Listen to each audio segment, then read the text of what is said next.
Good evening, everyone. It is July 19th, and this is the Brattleboro Selectboard meeting. We are reconvening after convening at 5:15 to complete some committee applicant interviews. At that time, Patrick let us know that the meeting has been properly warned. So we are now reconvening, and I will look for a motion on the minutes. I'll do that. Great. Thank you. I move that we approve the minutes from June 21st and July 5th, 2022. Excellent. Board, any discussions? Nope. Great. Jess has made a motion to approve the minutes of June 21st and July 5th of 2022. All those in favor? Aye. Aye. The motion carries 4-0. Next, we move to chair remarks, and I have no remarks for this evening. So I pass it on to Interim Town Manager Moreland for any comments. Thank you, sir. No comments this evening. No comments this morning. Excellent. All right, board members, any reports or comments? Liz? I recognize that there's a heat wave, and I've talked to Interim Town Manager Moreland, and he'll be issuing a statement regarding places to cool down for people who need them. And we should be checking on our neighbors. Thank you. Thank you very much, Liz. Other board members? Oh, yes. Yeah, Jess. I just wanted to let folks know that on last Thursday, or I guess a week and a half ago, Thursday, I went on a ride-along with the Brattleboro Police. And I also got a extensive tour of the new police department space, and it was really informative, and I learned a lot, and I just want to express my gratitude and appreciation for the work that our officers do, and for the opportunity to get to learn more about what they do. Excellent. Thank you, Jess. Anything? No? Okay. In that case, we'll move on to public participation.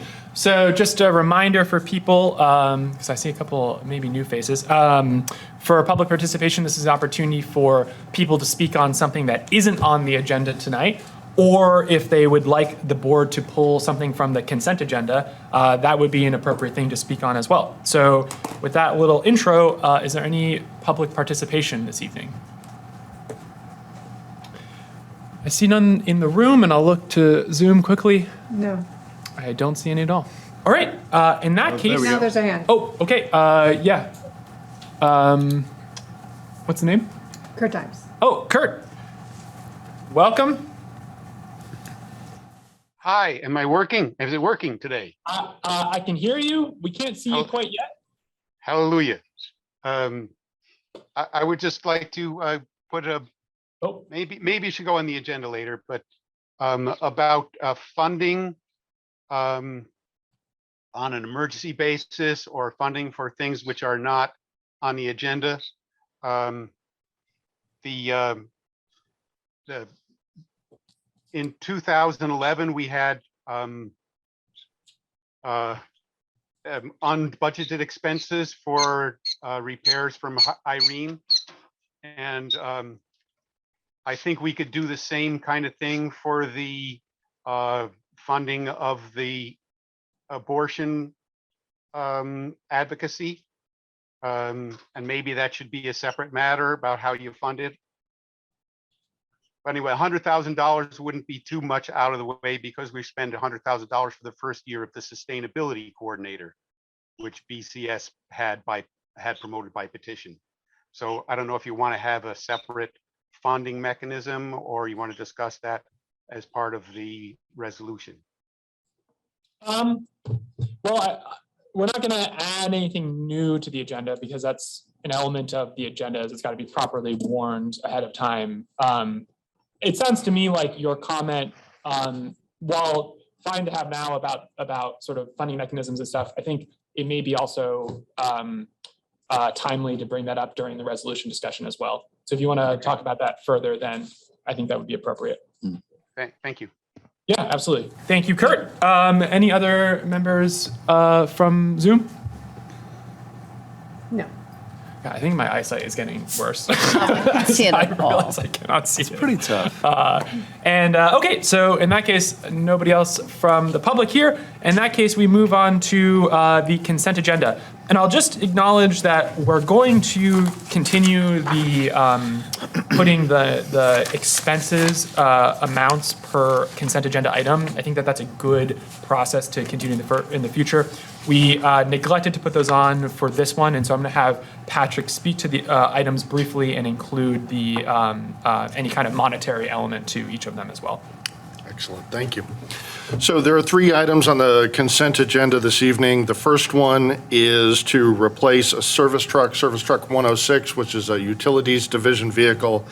In the fiscal 23 capital program for the utilities fund, $52,000 was set aside for the replacement of this vehicle, and the net cost after trade-in is $40,127.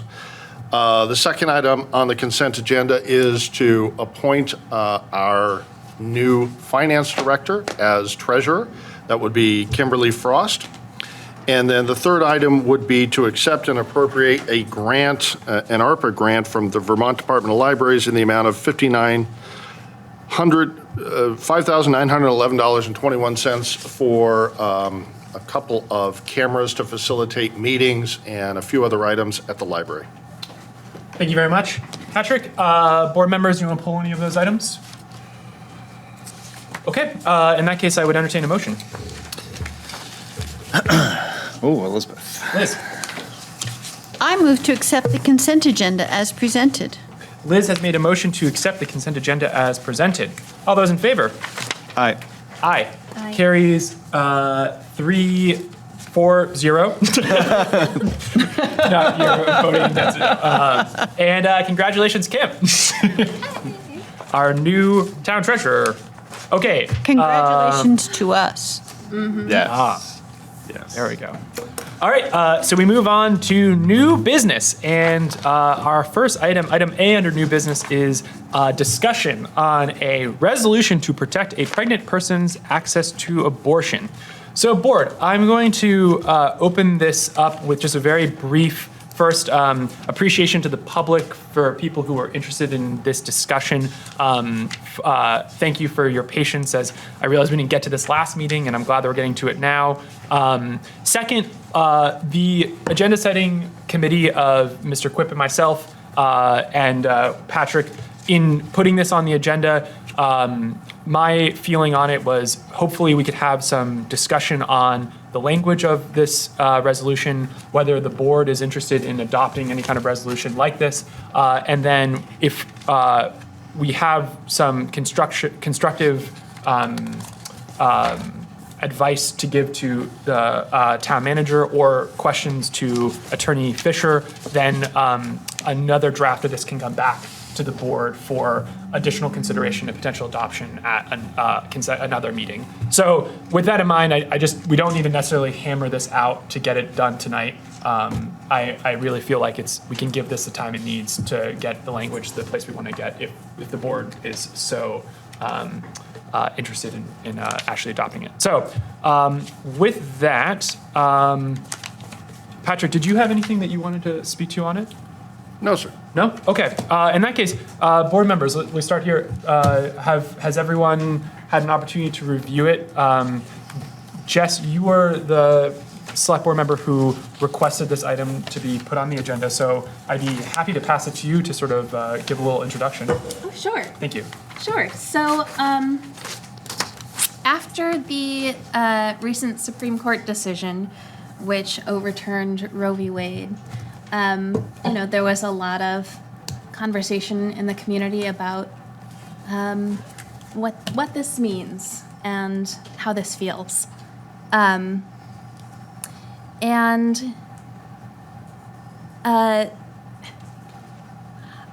Someone stepped forward and asked the select board to potentially adopt a resolution or take some sort of action that could bring awareness and acknowledgement to the issue.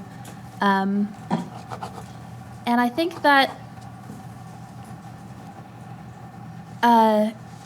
while we don't have a lot of power here on the select board to take action on a national issue or a global issue.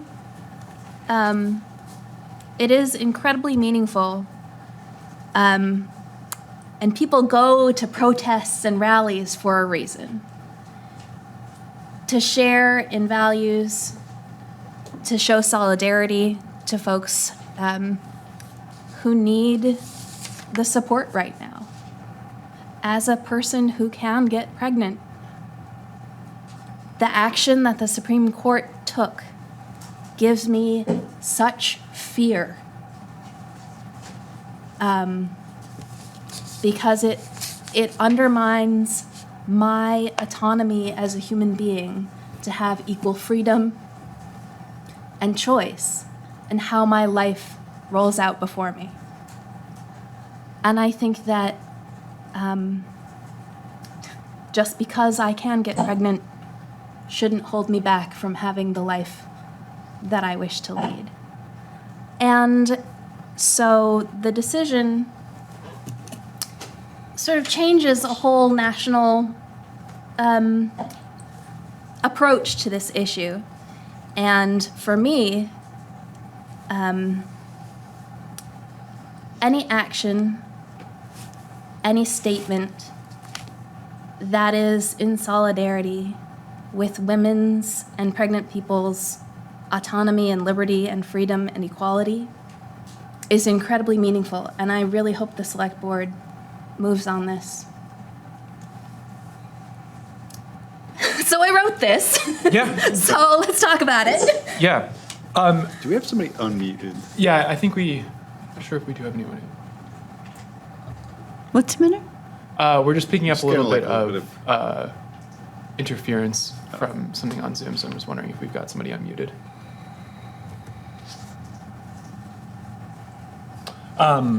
Thank you very much for that, Jess. Would you be willing to read the, all of it would maybe be a little long, but if you wanted just to read the resolves portion, that might be Sure. helpful to ground the conversation. Yeah.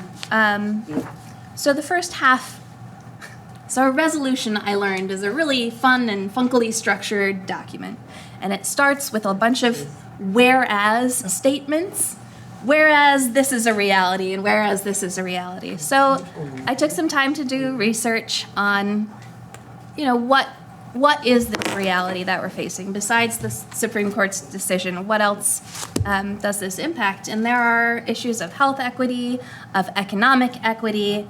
There's issues of increased violence and attacks towards family planning providers. There's the fact that Planned Parenthood is closing 5 of its locations in Vermont and New Hampshire this year. There's a lot of whereases that go into this. And the resolutions have 4 points in this document.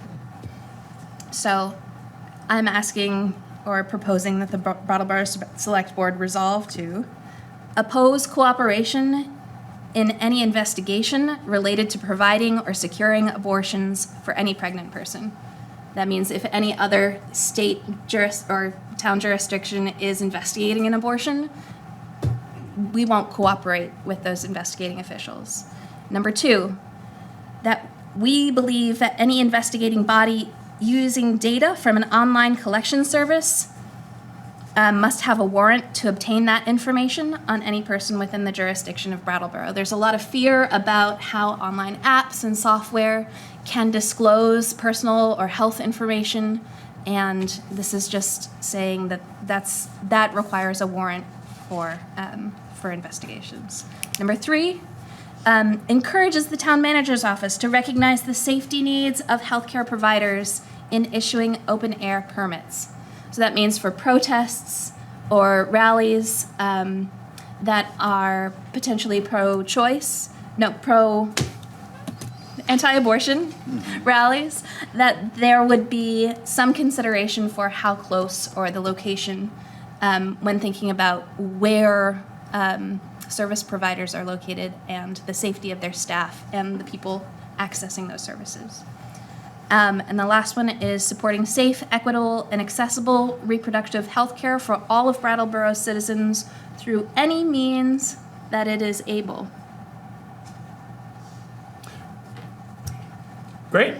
Thank you very much, Jess. And And I also want to acknowledge that you and Patrick and Bob Fisher all had a hand in sort of tailoring the verbiage and the action verbs in these 4 elements. And so thank you for helping do that. And yeah.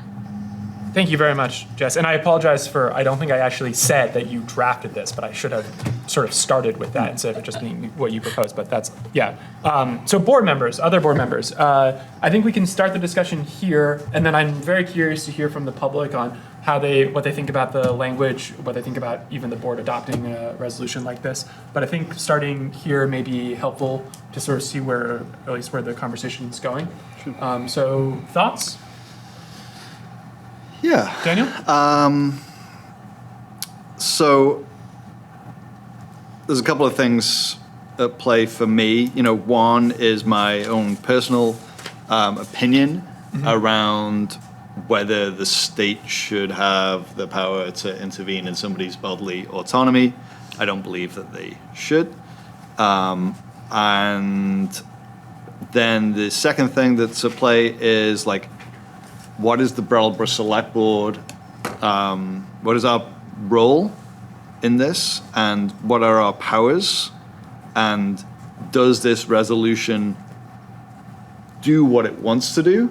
Is it legally able to do what we would like it to do? I feel like what we would like this resolution to do is protect people in Brattleboro who may have come here for some form of reproductive health care and are coming from elsewhere and are being tracked. There are laws in place around this country where people effectively have almost bounties on them, right? Because they're coming to seek an abortion outside of their home state.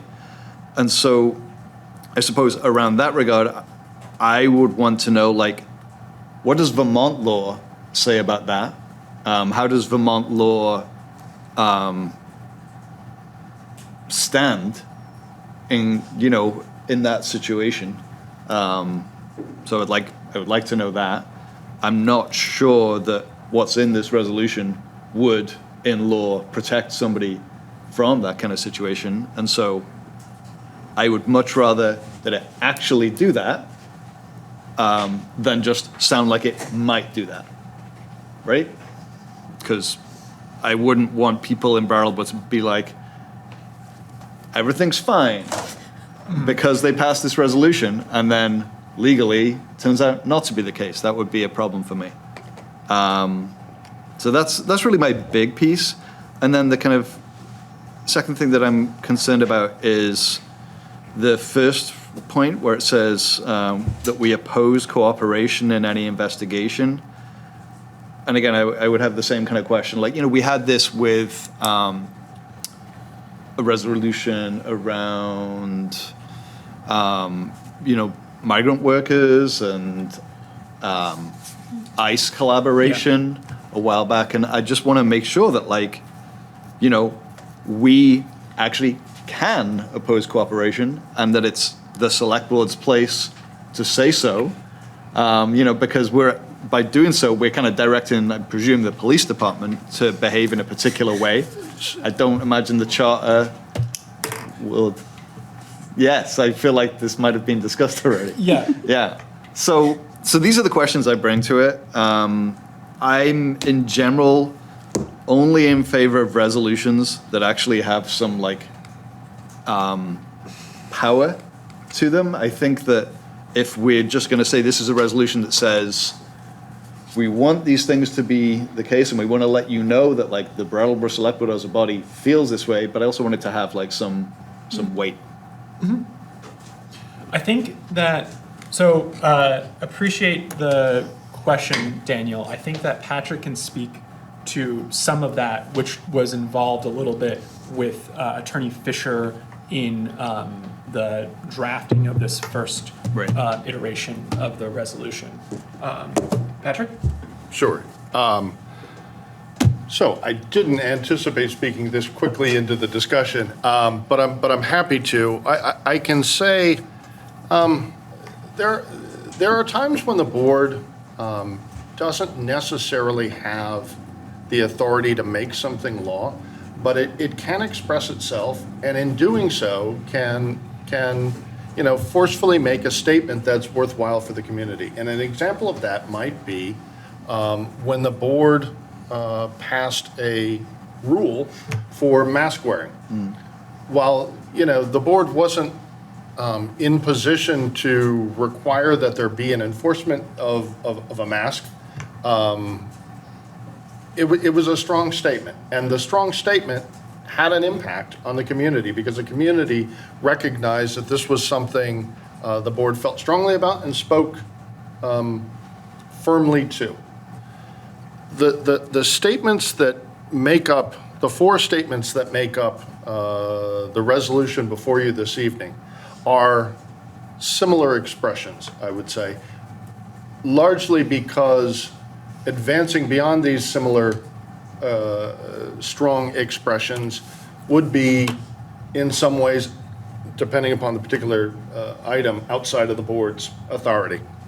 So it is well within the board's authority to oppose something. It is well within the board's authority to express its belief. It's certainly within its authority to encourage the town manager, even direct the town manager if you wanted to, and to support safe and equitable access. Those are all things that are within the board's authority to do. Specifically directing the police department, not so. Yep. And so,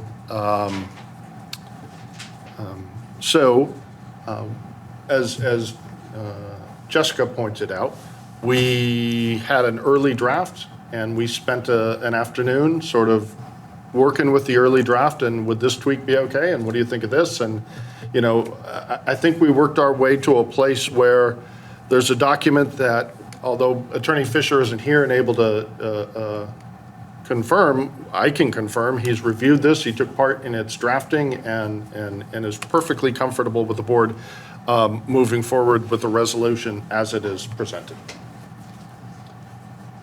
Liz?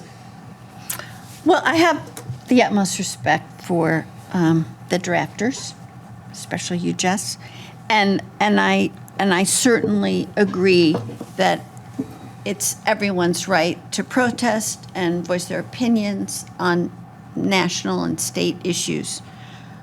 But I don't feel that it's appropriate for me as a select board member to make any kind of a statement regarding a subject that will be on the ballot in November.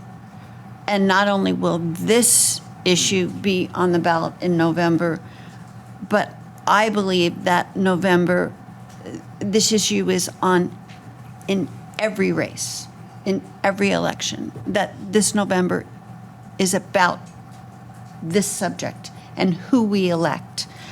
And I feel that this Brattleboro Select Board is a nonpartisan body, and therefore I don't think it's appropriate for us to be influencing that decision. I don't think it's appropriate for us to even share what our beliefs and wishes are, just because it's the Brattleboro Select Board. It's not the state government. It's not the federal government. I guess I have one question to that. So and then I'd be happy, I'd like to open up to the public to see if the board's good with that. So I guess just taking that idea of the board voting on something that's being considered on a statewide level. So for example, the board voted on a mask mandate before the governor made a determination on the mandate in Montpelier. So do you feel like the board didn't act appropriately in making that decision prior to I think that was an immediate decision that we made to to protect the public health. And I don't really see those two things as equitable because I don't think that this resolution isn't in and of itself going to protect specific members of the public. Okay. Do you want to open up to public participation now? So at this time, if anybody wants to speak on this, they can, if you're in the room, you can raise your hand and come up to the mic. And on Zoom, you can raise your hand using the raise hand function, which depending on your version of Zoom can be anywhere, I think. It's in one of two places. So is there any public participation at this time? Don't see any on Zoom. Is there anyone in the room who'd like to speak?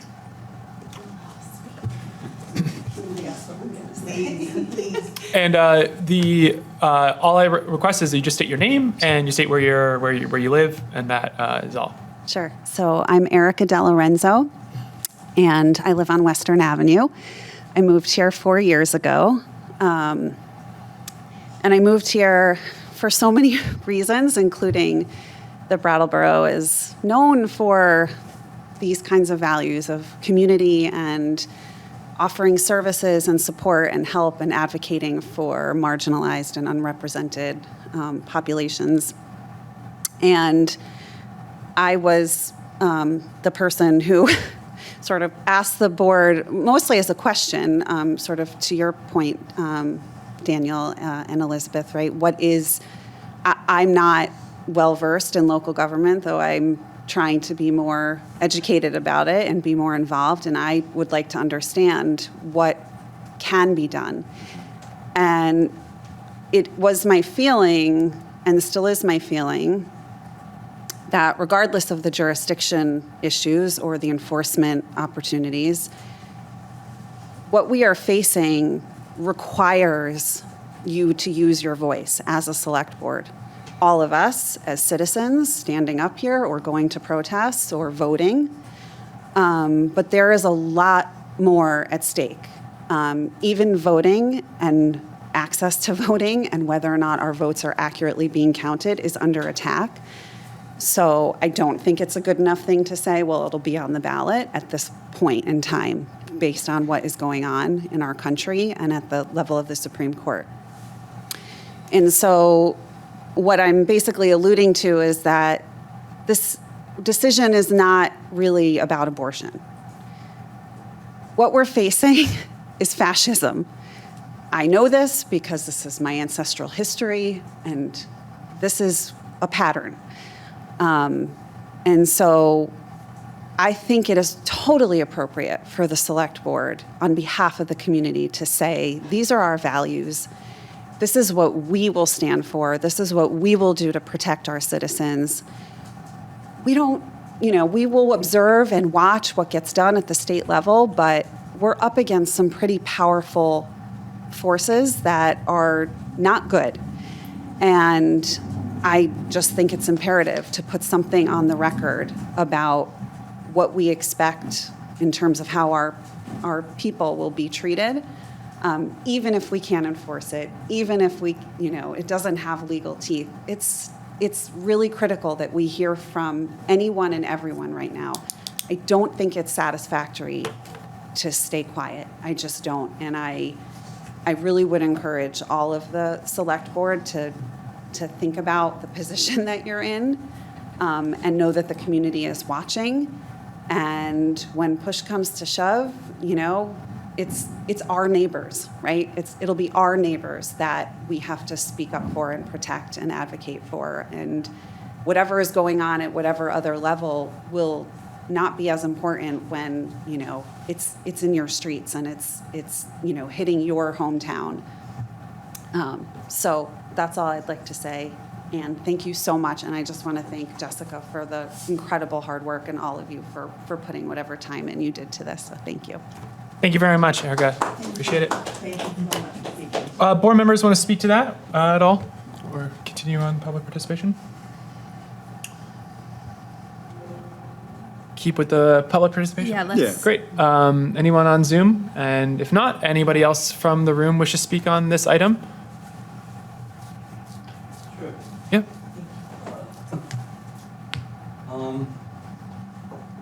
Thank you. I think it's well past. So, sorry, I'll just interrupt. Clausen, West Brattleboro. What's the name one more time? Bruce Clausen. Bruce, I signed in.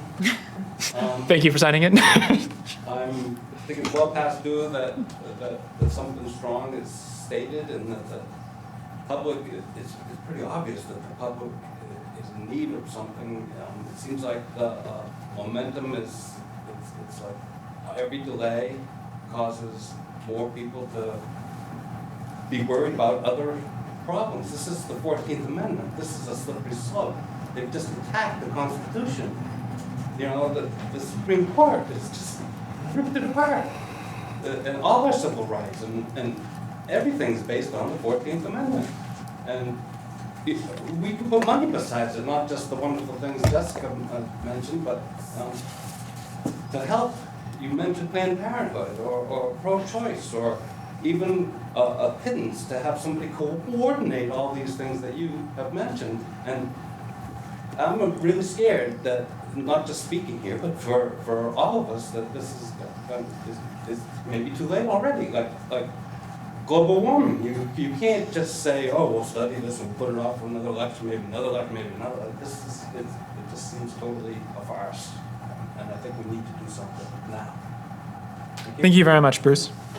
Additional public participation? Kurt? Hello, I'm Kurt Dimes. I live in District 2. I work with Brattleboro Common Sense. Mr. Chairman, please interrupt me quickly if I'm re-saying what someone already said.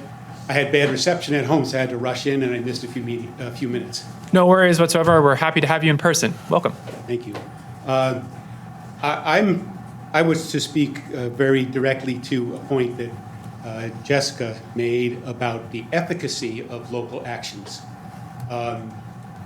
My organization, BCS, has in its charter to amplify the voice of Brattleboro and to bring people into the political process by promoting action on global and global issues locally. This is definitely one of those things. It's a national issue, and people wonder, what can Brattleboro do? Well, I think if we only make a resolution, that's not effective, because resolutions and demonstrations are effective when they have huge numbers of people, when the people signing or participating have particular status, or when there's a new idea to promote.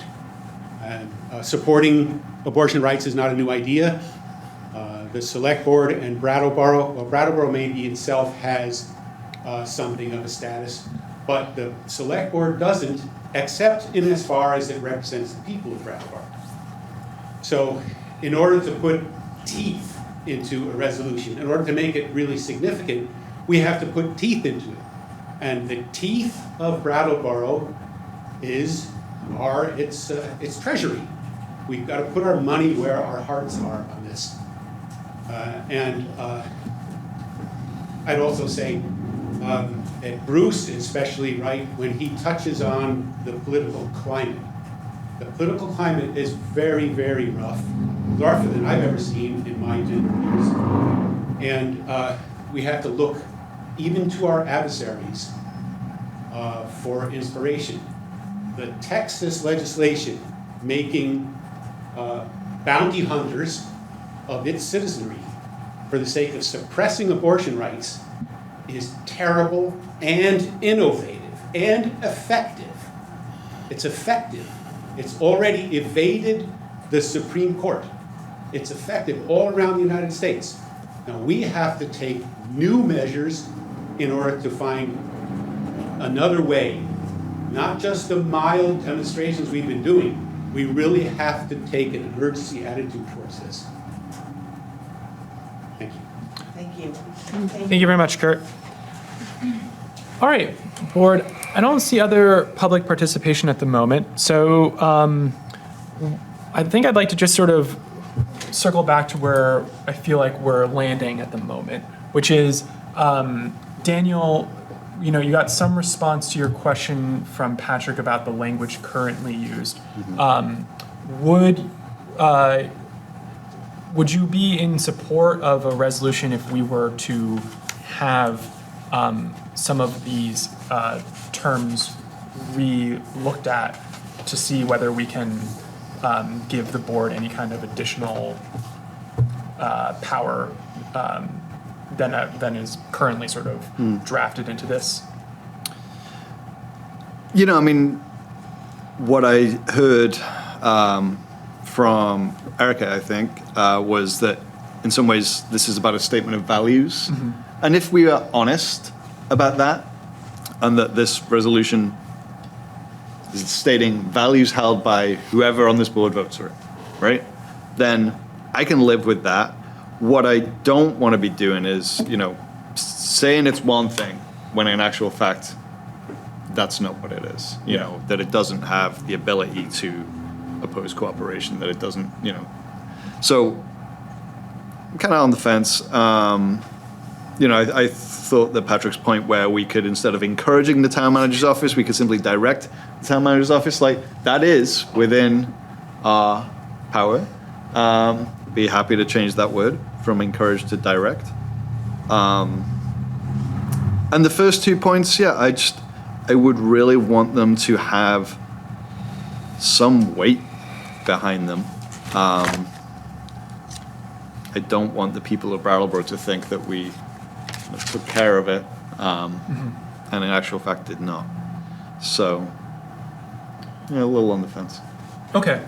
Other board members after additional consideration? Jess? Yeah, I just want to respond to a couple of things. So one of the things that Erica said, I think just really struck me. It was sort of about, you know, it's important for individuals to show their solidarity with the movement and their values. But it means something very different when a system of government or a system that is connected to a group that's made this poor choice and participated in oppression. It's really powerful when a part of that system says, no, we don't want to be part of that. And I think that that statement of values is meaningful in that light. I agree with Kurt that I think another thing that could give this teeth is a little bit of funding.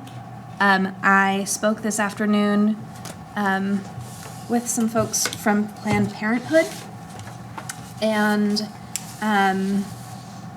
found out that the Brattleboro Planned Parenthood office does operate at a deficit, and they do struggle. And I would really like to see them empowered to provide, to be financially more stable and be able to provide more reproductive health care for folks in our area, especially because of the closures of the other Planned Parenthood offices in our region. So, you know, to me, that funding piece could be really another way, Daniel, to give it a little teeth.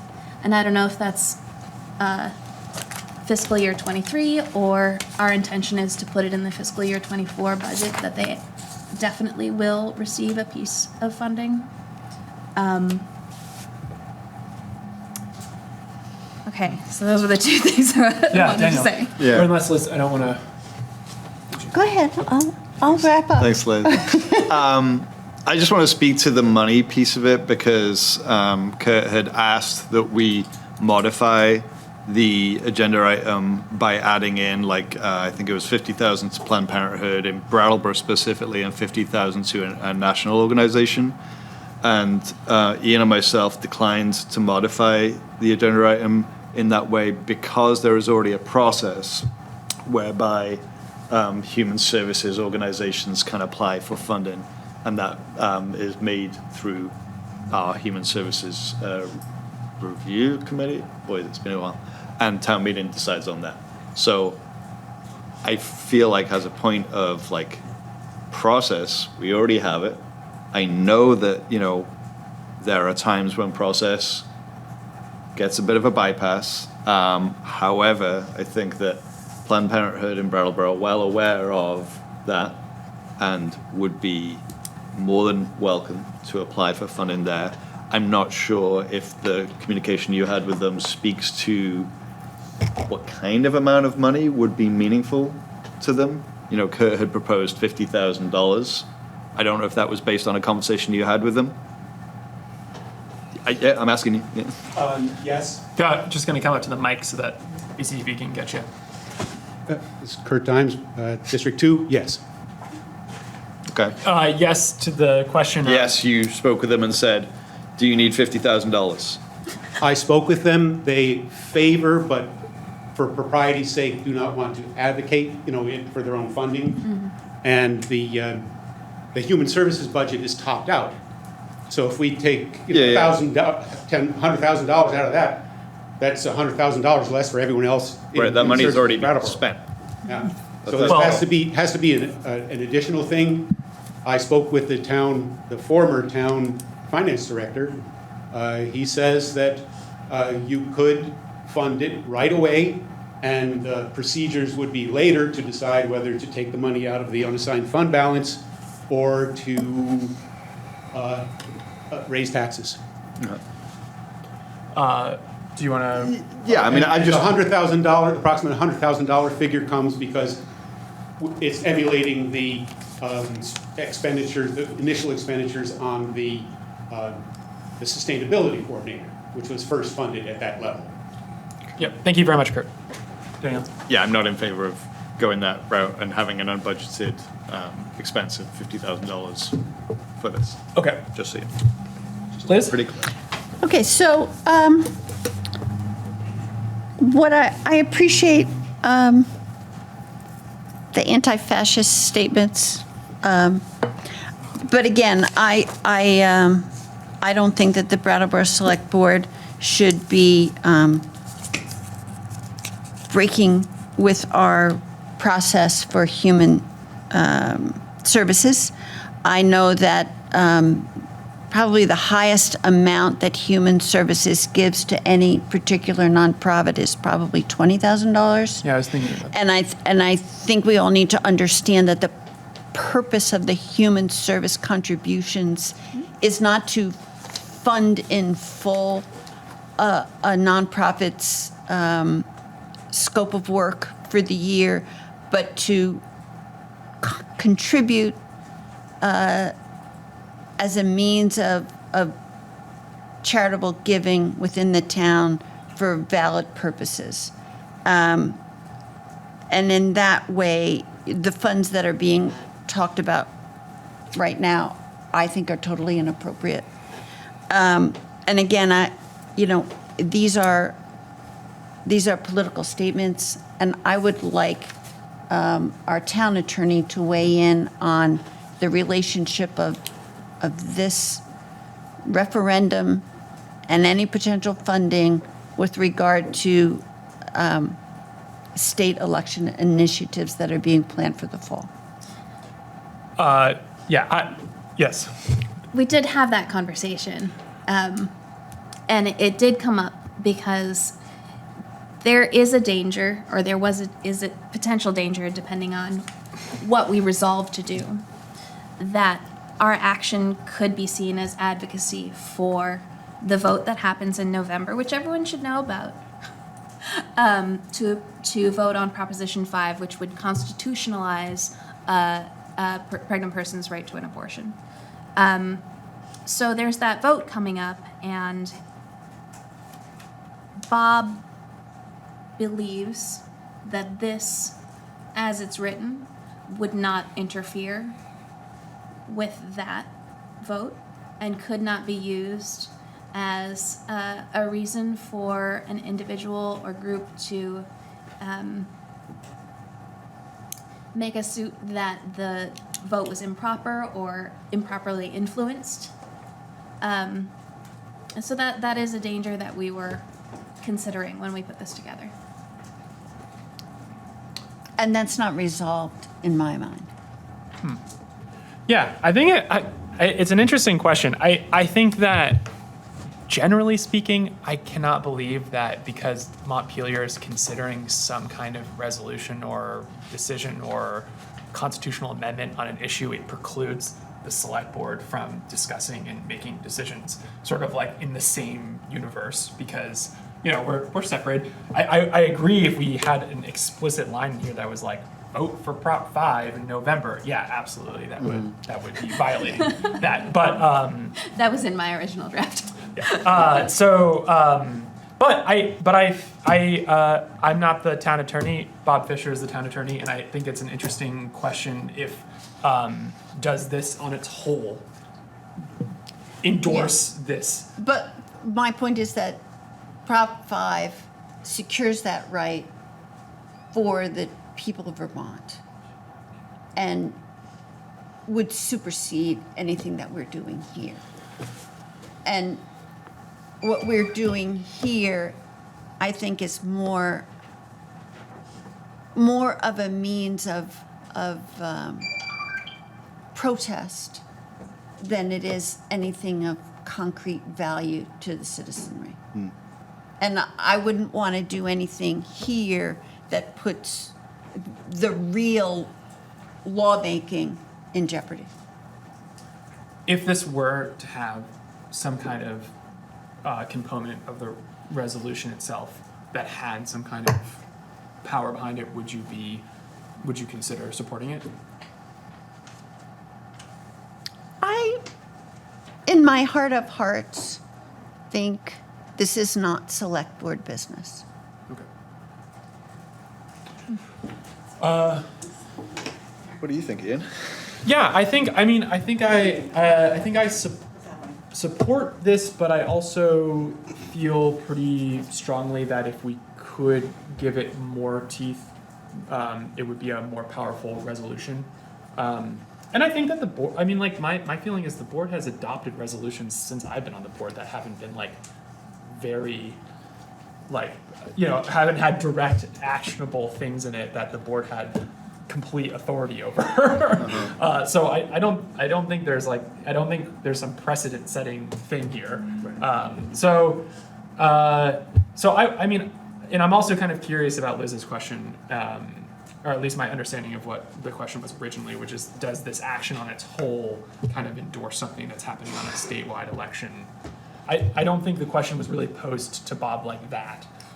So I don't feel 100% confident on his answer to the previous question, which was like a more explicit thing about November, which I think we understand, you know, you couldn't have in here. So I kind of feel like there are a couple of questions to Bob about that. I would be curious to see if there's anything else that the select board could incorporate into this resolution that could have more teeth.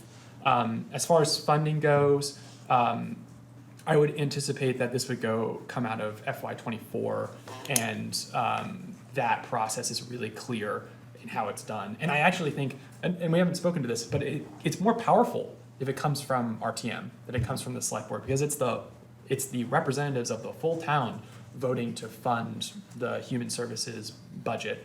And that could incorporate as much or as little funding to Planned Parenthood as the Human Services Committee supports. So that's kind of how I would see that. But I don't see the funding as I don't see the funding as the only teeth that could come from something like this. That you could also, if there are other actions that the board could incorporate into this, I'd like to see that. So I think there's a couple of things that I'd like to have come back to us. That's kind of where I'm landing. I've got a couple hands. Board, do you want to respond to anything before we go back to the public? No. Okay. Come on up, Kurt. Kurt again. The board has voted even recently on things beyond its power. Yeah. In 2017, a resolution to support the Paris Accords, and earlier this year, a resolution to support it again, which you yourself, Elizabeth, said was ineffectual, and yet you voted for it. Then about RTM, yeah, you could, the select board could convene RTM in a hurry. In, I think, 30 days, 35 days, you could convene RTM. This is important enough to do that. And that's that. Thank you. Thank you very much. Erica? I have one. Oh, There's someone on Zoom. oh, okay. Wait. So we got a couple of different things. First, we'll have Liz respond to Mr. Dimes. I just, You know, that fascist statement really sticks with me because this is one of a series of issues that are critical and happening nationwide. And I just think this November election is critical on many, many, many levels. But I don't think that it's a select board issue, all of these items. I think it's going to affect our town greatly, what happens in November, and I think it's important that we all vote, and I think it's important that we all understand what a fretful time this is for our country. But I don't think it boils down to select board resolutions. Thank you, Liz. Okay, so we have a Zoom participant. This is Bob Ozer. Bob. Welcome. Hello, Bob Ozer, District 3. So I wasn't going to speak on this topic, but as I've been listening to the discussion, I felt it was important to highlight some things. I actually agree with Kurt. So that's, I want to say that, and with Jessica, because I think that these are dire times. This is an extraordinary situation. I think that the select board sending a message, which is what the resolution initially is most important under these circumstances, that people hear that message and hear it clearly. And then practically, money may be involved, and maybe money should be involved if there's a deficit, if there are other closures which may impact services in this area. There's a perfect reason to put money down. And don't get me wrong, I'm in favor of process, but this is an extraordinary situation that may be a carve out for process. If you feel that process is needed, then defer to Kurt's idea of convening an RTM immediately, if we need to do that process. Otherwise, perhaps we could do it now and then have RTM confirm that decision down the road. So those are my thoughts, and thank you. Thank you very much, Bob. We had hands up in the audience. Erica, come on up. So, hi, Erica, Western Avenue.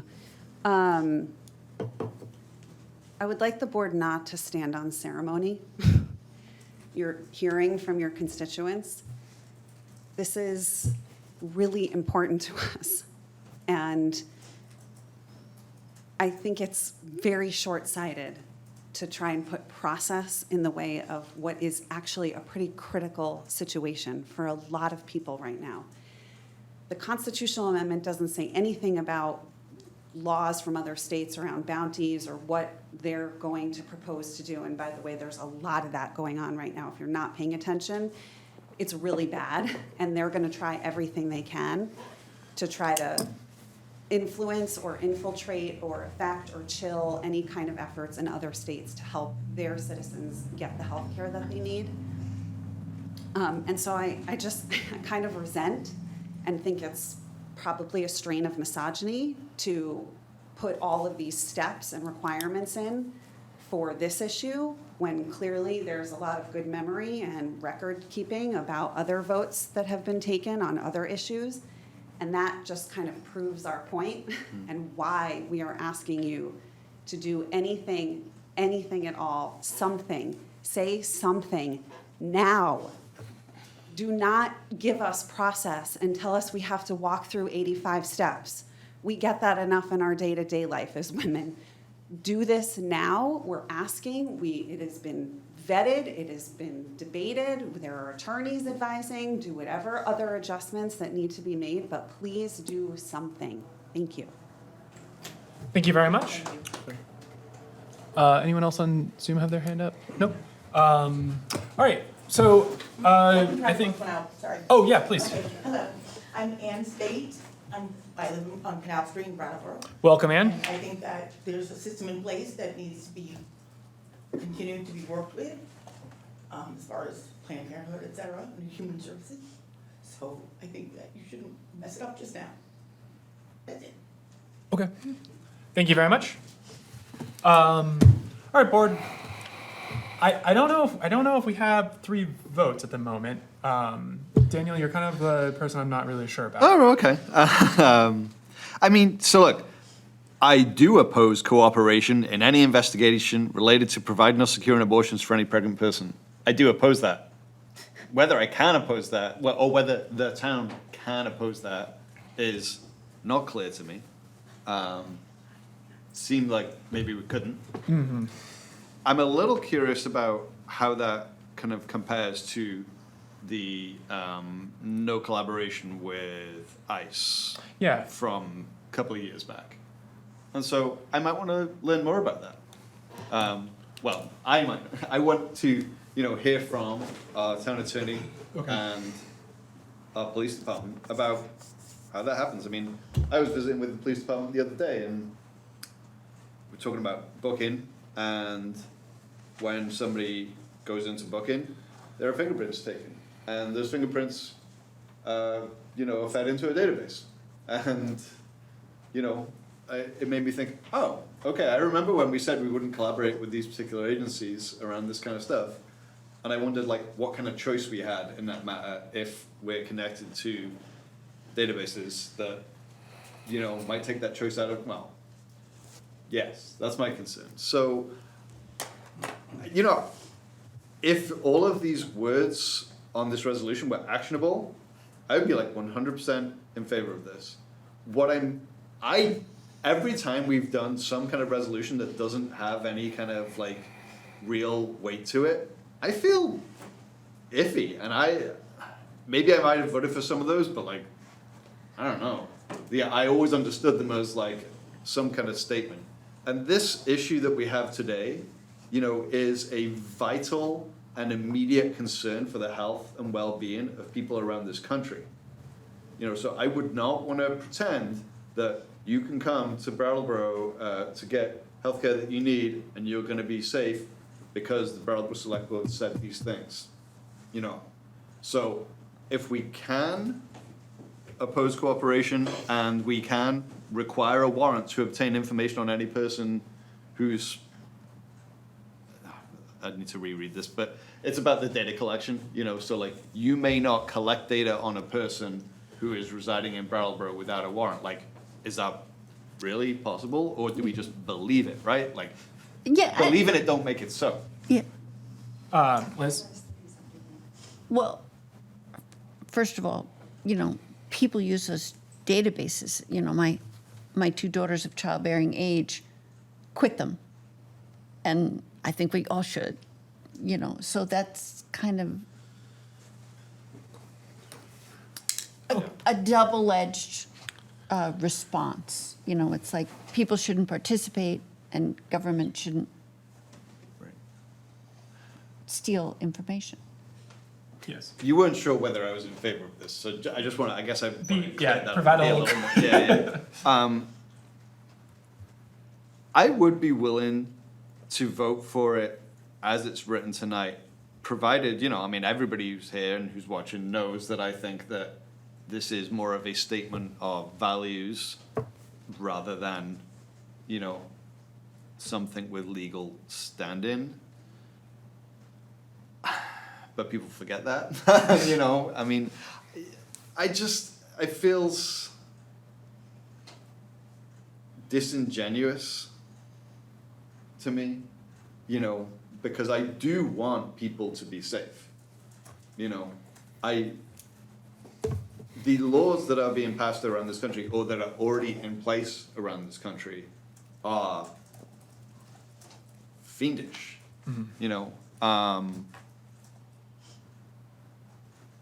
and I would like Vermont to be a safe haven for folks. And I hope that Vermont state law will make it so. But I don't feel qualified to really be 100% sure about that right now. So are you, or? I'm certainly more in favor of it than not.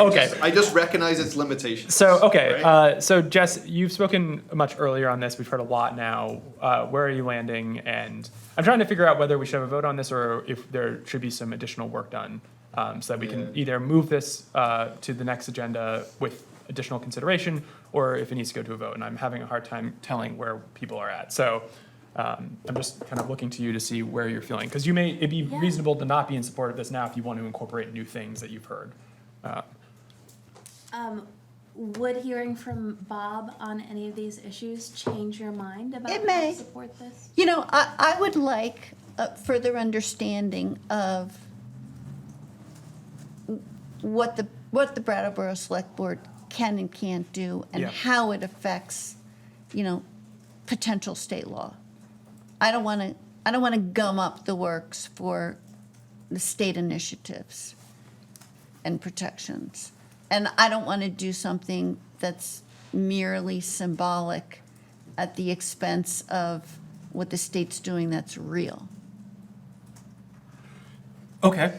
So that's your answer. That's okay. So then in that case, Patrick, my feeling is let's table this for now.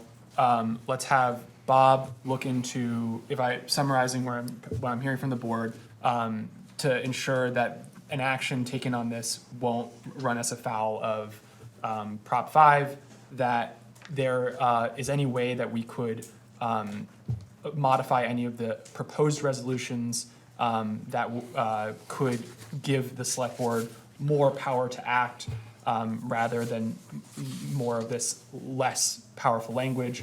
And then I would like to personally just request that Bob look into a little bit more if there are any other avenues of power that the select board could access when it comes to implementing municipal authority on an issue like abortion, given our role as the health officers.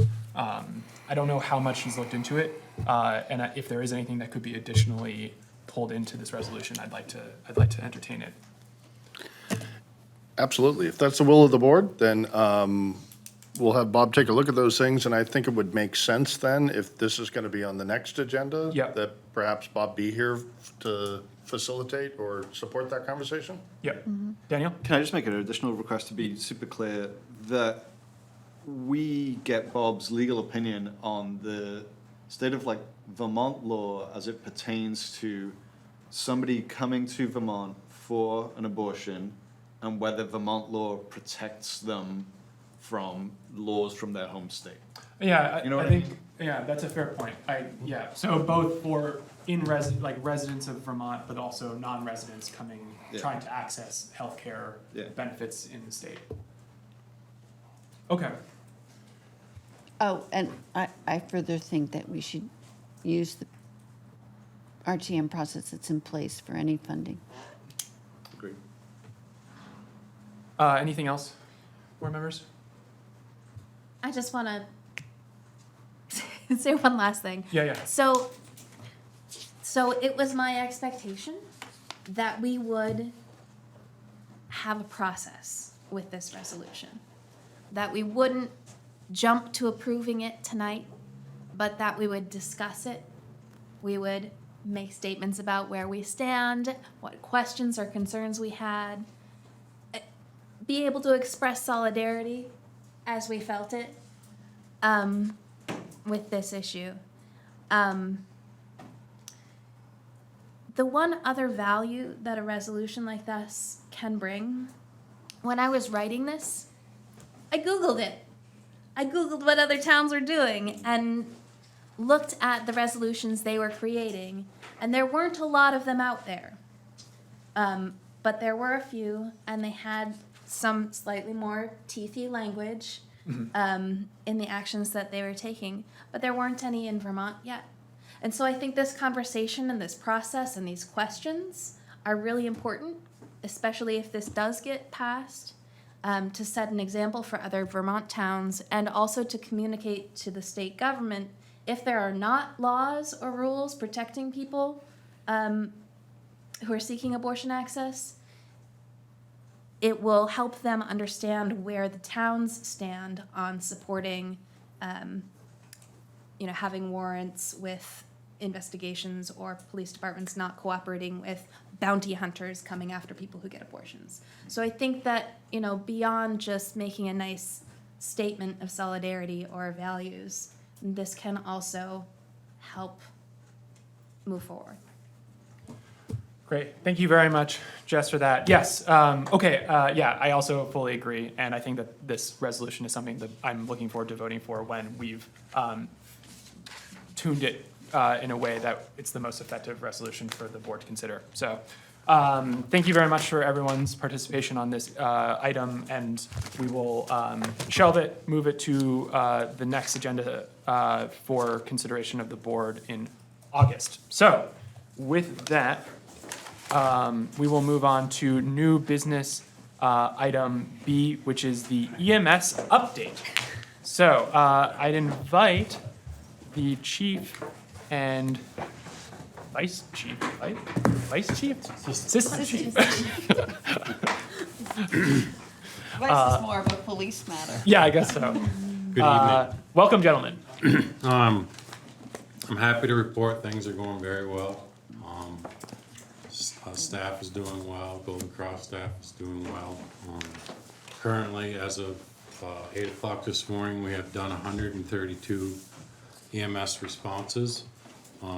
We've transported 97 times, and we've had 35 non-transports. Average time to the scene is 4 minutes. Average dispatch time cleared from a call is 29 minutes. Our busiest day that we've had so far is 11 calls, and the slowest day that we've had so far is 4 calls.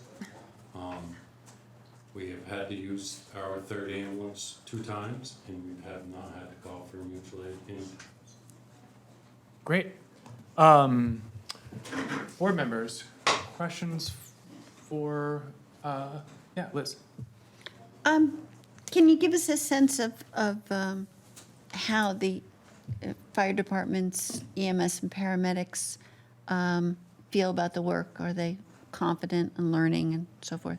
Yes, they've been very confident, and I can't commend them enough for what they've taken on and how they've stepped up to the plate. And this transition has gone pretty smoothly, and I'm happy for that, and that's due to the staff that I have, and like I said, I can't commend them enough for what they're doing and how Golden Cross has come in and adapted with us. So, Thank you. And how has you spoke to it a little bit, but a little more, how has the integration between Golden Cross staff and Brattleboro Fire Department staff, has that been good? Yes, it's been good. Yeah. Of course, it's new, and we're all trying to, there's new people working there, and we're just figuring out people's different, ways that they do things and how we do things, and the transition's gone well. Minor issues have come up, but I can't thank Assistant Chief Care enough. He's on top of it. He's taking care of it. He's working with a supervisor from there, and I'm happy with how things are going. Thank you. Jess? How's the dispatch process going and changing and working?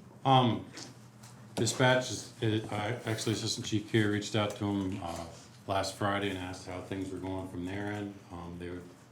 They said the same. It's been a very smooth transition. As you know, they're not dispatching rescue anymore. It's just police and fire, which it's going very well. I think it's a good thing for both police and fire that their sole concentration is police and fire, and it just makes it better for everybody. Daniel? Did I miss the presentation? Yeah. Okay, great. Is it what was in the memo? If so, I've read it. Yeah, good. Good. Yeah. Yeah, I mean, I came and visited with the fire department staff that were on shift last Friday morning, I think, before I went to work. And we had a, honest and frank exchange, which was great. Like, I just wanted to hear, how is it going for you guys who are actually providing these services? What are you, what's that experience been like? How are people in the community kind of responding to you?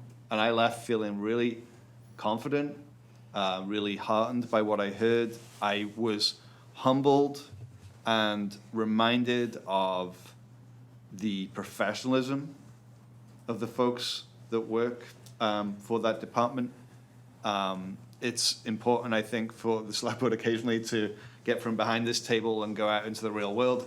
And, you know, these are not folks that exist only on a memo or in a budget line. These are real people delivering important services to members of the town every single day.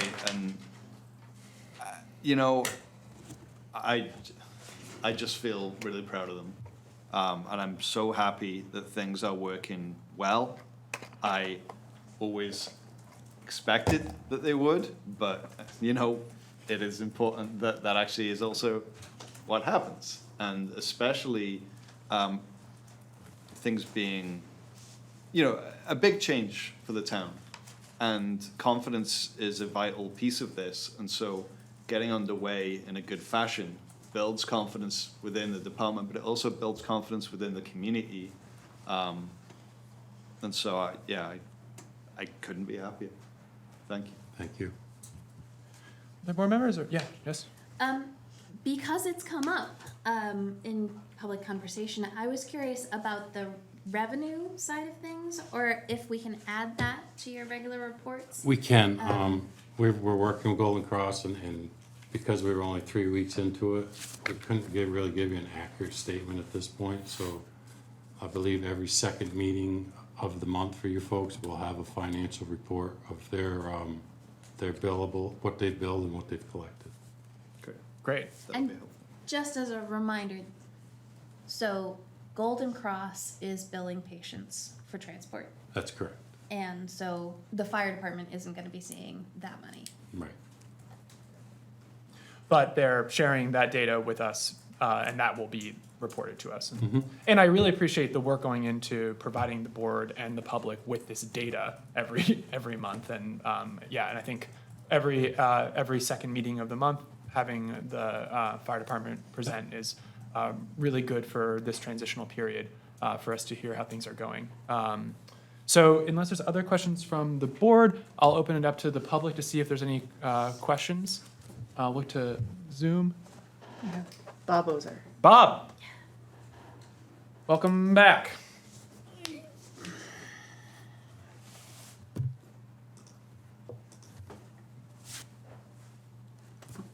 Hello. Hello. So thank you for that report, because it was very good, very informative. Someone probably smarter than me had asked me though, so I'll pass along two questions, and then I'll sign off so I can get the answers. With respect to response times, what is the definition of that? Is that from the time that the call comes in, or from the time that the vehicle leaves the station? How do you calculate response times? And then the second question is, it looks like that if the third ambulance was needed twice in the 12 days, I think it would be safe to say that we should retain the third ambulance after the 90-day period, after the initial period. So are we right on that? Do we need to budget for that? But then on the other side of that question is, are we budgeting now for a capacity which we may not use on a very consistent basis? So we have extra capacity that we're budgeting for. So those are my two questions: the third ambulance and how do we define response times? And thank you very much for the report. Thank you very much, Bob. Do you want to tackle response times? I want to tackle third ambulance first, and then I'd love to pass it over to you guys after that. So, do you want to do response times first? Go ahead. Okay. So for third ambulance, Bob, I actually was planning when I was thinking about the Brattleboro Fire Department presenting this evening, I was thinking, okay, so I should probably ask a little bit about this modification of the Golden Cross contract and sort of what they're thinking. And I realized that it's kind of an unfair question to ask this early. You know, this report presents 12 days of us being under this new contract. So I don't think that, I do agree that having the 2 calls using the 3rd ambulance, you know, is definitely data to consider.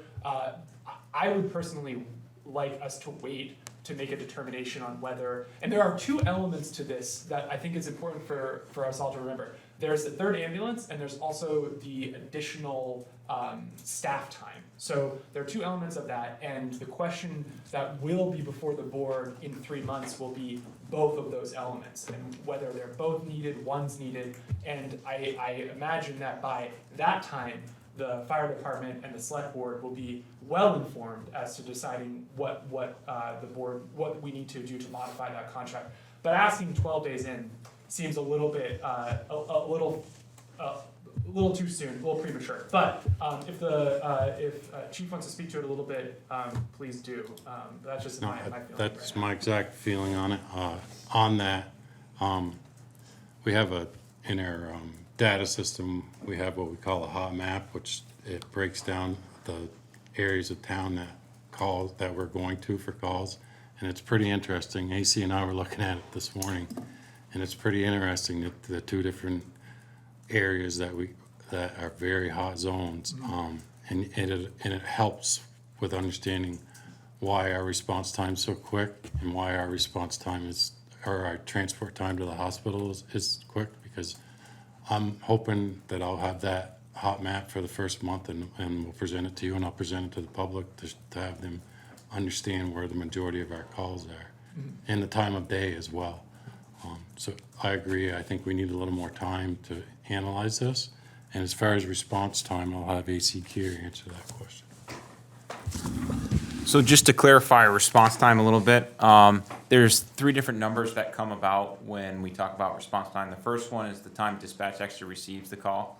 That's the 911 operator picking up the phone, physically talking to the public, taking in the emergency. And when they take that call, they take a time. After that, they translate that 911 emergency into what actually the dispatch units that need to go out. So they hit a tone, and they translate that into a written message to our software, our dispatching software. So that's a second number. So that's the time that BFD is actually notified of the emergency. So we mark our response time from the time we were notified by our central dispatch, and then our arrival time to the scene. Okay. I think that makes sense to me. Hopefully that makes sense to Bob. All right, thank you for that. Is there other Zoom members? Seeing none? No. Gary? I'm gonna be quick. So quick question, like it says transported, Gary Stroud, by the way, Brattleboro. Transported patients now, non-lifer, that was the EMT, that some people that you don't have to, is there a statistic of how many people that didn't have to be transported? Yes. I didn't know if that could be answered. Yep, we can. We will have that for you at the next meeting, yeah. Great, thank you. Yep. Yeah, the question, I don't know if I should. He's asking the number of non-transports, like right out of the 132 responses we've done right now, we've transported 97, and 35 haven't been non-transports. And what Gary's asking for is percentage, and I'm hoping that our next time we'll report to you in August, the second meeting in August, we'll be able to give you a percentage of what we have to non-transport. Absolutely, thank you. Other members of the public? Yeah. Oh, Liz? I think that last piece of data, Lenny, it needs an explanation. It seems to me that there's a reason why people don't get transported, why they do and why they don't. Yep. And so some sort of anecdotal words might be appropriate. Yeah, we'll break down like. So that we could understand that, because I think it tells. What type of call was and so Yeah, on and so forth. I think it tells a story of the type of calls we get. Sure. Like some people can refuse calls, I don't want to be transported. have that. Yeah, that's part of it. Daniel. In the monthly reports for the police department, there is a call-by-call, document. Is that something that fire would be interested in producing? Most certainly. And able to produce? And, and not only just the EMS calls, I guess, talking about the totality of fire calls. I don't know, that's a big request. No, it is a big request, but with the software program we got, it's very doable. Yeah, okay, thank you. I think that answers my question as well, if that was. Okay. I guess that's why I thought of it, yeah. Yeah. Yeah. Kate? Kate O'Connor, Brattleboro. I might be breaking the rules by asking this, but can you just tell us, has the Triton study started? Yes, about a month ago, Kate, we met with AP Triton. By saying us, it was myself, the assistant chief, the finance director, Kim Frost, HR Sally Nix, and Patrick Long, interim town manager. We met, basically we all got our homework assignments of all the information that they require. We have, over the last month, consolidated all that, and yesterday we had a meeting with the town manager, and he's reviewing that information. And our hopes is by the end of this week or the beginning of next, I'll reach out to AP Triton and say, all that information is in your box, and that's when they officially start the time clock of their study. Yeah, and I think that's my memory of the last time this was presented to the AP Triton report update was presented to the board. It was right at the start of that, when they asked for all the data and we were preparing that data to, thank you for the question. Board members, any other questions? I do see a hand, I think. Yeah. The interpreter has her hand up, so I'm not sure what, but I. Okay, yeah, maybe it's an issue. Okay. Yeah, just a texting, if people can speak directly into the microphone, that would be great, because we're having a hard time hearing if you're not speaking very close into the microphone. It sounds very muffled, and it's also nice so that everyone else who's joining can also hear you. Is that for the select board too, or for the people in the public speaking? Mostly the people in the public who are in the room. Okay, thank you very much. I'll try to police people a little more. Was it Kate's fault? It was Kate's fault. It was Gary. Gary started his comment when he was walking. It was Gary's fault. Okay, all right. My last question is just is actually Patrick. Patrick, so the board is being updated on this every second meeting of the month, but the actual EMS service is being monitored by the town manager's office more regularly than that. Daily. Excellent. Okay. Yeah, the department's doing a really nice job, both in the way in which they're adapting to this new set of responsibilities, but both in the way in which, for the time being at least, they're providing me with regular data. I've got, new information to look at every morning, and probably 4 to 5 days a week. I find myself on the phone with either Len or Chuck not too long after that. They've always been very responsive, and I appreciate that, and they're doing a great job. Excellent. Thank you very much. Anything else, board members? There's one more. Oh, there's one more hand.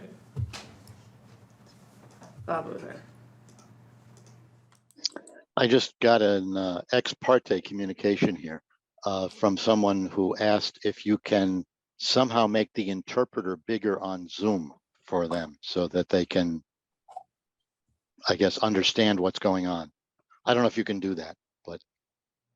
They can probably do it themselves by pinning it. Yeah, so they can pin, and I guess the interpreter will interpret this, so hopefully they can see this. They can pin the interpreter's video so that it's actually taking up the whole screen, and hopefully that will do it. But that's on their side. It's not something that we can do for them from our side. Hopefully that helps. All right, any other? No. Is there? In that case, I just want to thank you both so much for the presentation. I want to thank the Brattleboro Fire Department and Golden Cross for the work that they're doing. I'm incredibly grateful. I really appreciate the updates, and I know the community does too. And I really look forward to August's report. Thank you. Thank you. Are they sticking around for C? They might be. Yes. Okay, so we move on to new business item C, which is the Medical Director Services Agreement. We are ratifying the agreement. So Patrick, do you want to start that off? Sure. So as the board and the public will likely recall,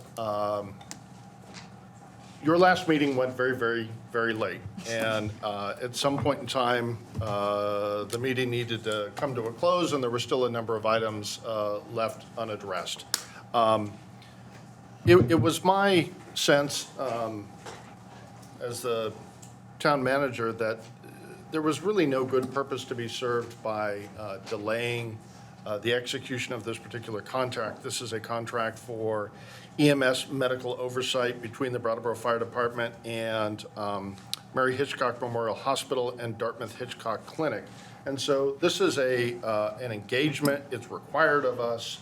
And this engagement will provide for doctors that are employed to support EMS District 13 to work with the providers of the Brattleboro Fire Department to provide ongoing quality control and quality improvement coaching and analysis of the various responses that they provide. And so doctors will be able to work with our staff to review, okay, this is what happened and this is what you did, that's good. Next time you might think about this and here's a way to improve.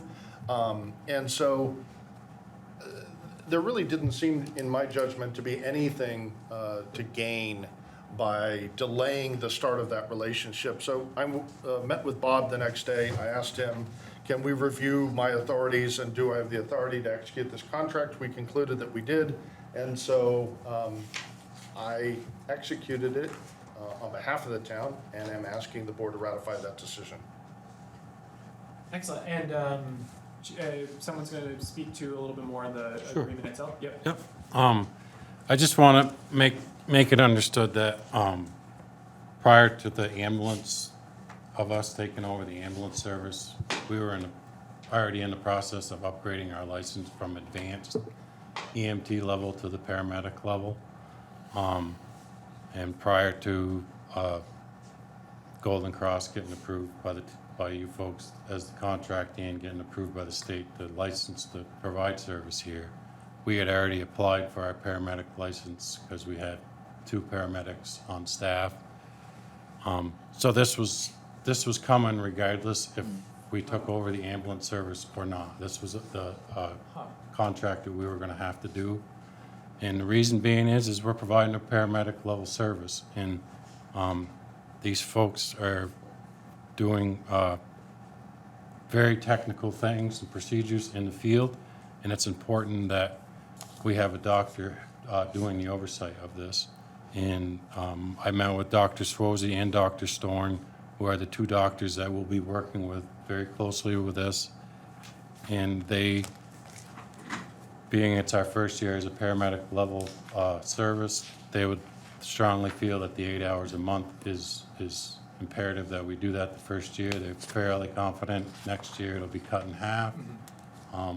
And I just want people to understand that this was coming regardless of whether we provided transport service or not. And I'm, as a matter of fact, next Monday, we're meeting with Dr. Storm just to review certain calls that we've gone on so far. And it's been a very positive experience for our staff to work with Dr. Storm and Dr. Swozy, and that's been very positive as well. So, and I'm happy to answer any other questions. Yeah, I feel like I have a question. Thanks, Lenny. What you just kind of said there around the fact that this was probably coming anyway, given our increased status, is new information to me, and I'm glad to hear it. It helps me a little bit. I'm kind of curious, you know, so I understand that there will be like a review of like cases. Are there situations where out in the field, we ever consult with these doctors like by phone? Yep. Does that happen? Well, any call, we can consult, any call, if the providers have questions, they can consult medical control. Yeah. Which is a line that goes right to the doctor at the Okay. emergency room. It's recorded, so whatever's said there, you know, everything's recorded. That's there regardless. This is here to as an oversight to make sure that our QA, QI are up to speed. We're addressing issues that maybe we could have done a little better, or it's just a good tool to have. Yep. And That makes sense. And just one more question. This is an agreement between the town and, you know, the medical director? It's a little confusing because it says Dartmouth Hitchcock Medical. Yeah. And the reason being is that the doctors in the emergency room are actually, the ER doctors are actually Dartmouth Hitchcock employees. Yeah. For the ER. That is a little confusing. Where are Golden Cross within all of this? You know, the Golden Cross staff that are working with the town as, yeah, I mean, my understanding is the Golden Cross are the experienced party, and we are kind of like working with them, and they are kind of taking the lead. So will they also be involved in this process? Because they're part of District 13, those two doctors will see their oversight because of their license that they received to practice in District 13. That makes sense. So does Golden Cross have their own agreement with? I'm assuming so. I can't say yes or no if they do. I know they have the same agreement with Rescue Inc. Yep. I don't know money-wise whether if it's what it is, but I know they do have the same agreement. You could ask them. I could ask them, yeah. Other board members' questions? I just have one. So when we moved to paramedic, we were applying for the paramedic license. We got the paramedic license. This is a necessary element, the paramedic license. Was there a necessary oversight element to the one licensure level lower than the paramedic license? We had oversight before. Yeah. Being that it was an intermediate, Dartmouth Hitchcock allows us 2 hours of free service. Oh. And that's what we were getting prior to advancing to the paramedic level. And being that once you go to that level of service, there's a lot more oversight that needs to happen. Yeah. So they're still giving us the 2 hours of service free for the month. They're charging us 6 hours. 6 hours, yeah. For the. And the idea is for this year with the paramedic license for the first year, they feel the 8 hours is necessary. But then after that, they could see it being cut in half. So essentially, the town would probably pay for 2 hours a month if we continue to have the 2 hours free. Right. Okay, that's very helpful. Thank you. Looking to members of the community for questions. Nothing on Zoom. Nothing in the room. All right. If I don't see any other questions from the board, I think I would entertain a motion. Jess. I'm just gonna add one word to this motion. Oh, is there? I move that we ratify the interim town manager's decision to execute a one-year contract for medical director services with Mary Hitchcock Hospital and Dartmouth Hitchcock Clinic in the amount of $16,980.48. Jess has made a motion to ratify the interim town manager's decision to execute a one-year agreement for medical director services with Mary Hitchcock Hospital and Dartmouth Hitchcock Clinic in the amount of $16,980.48. All those in favor? Aye. Aye. Carries 4-0. Thank you very much. Thanks, guys.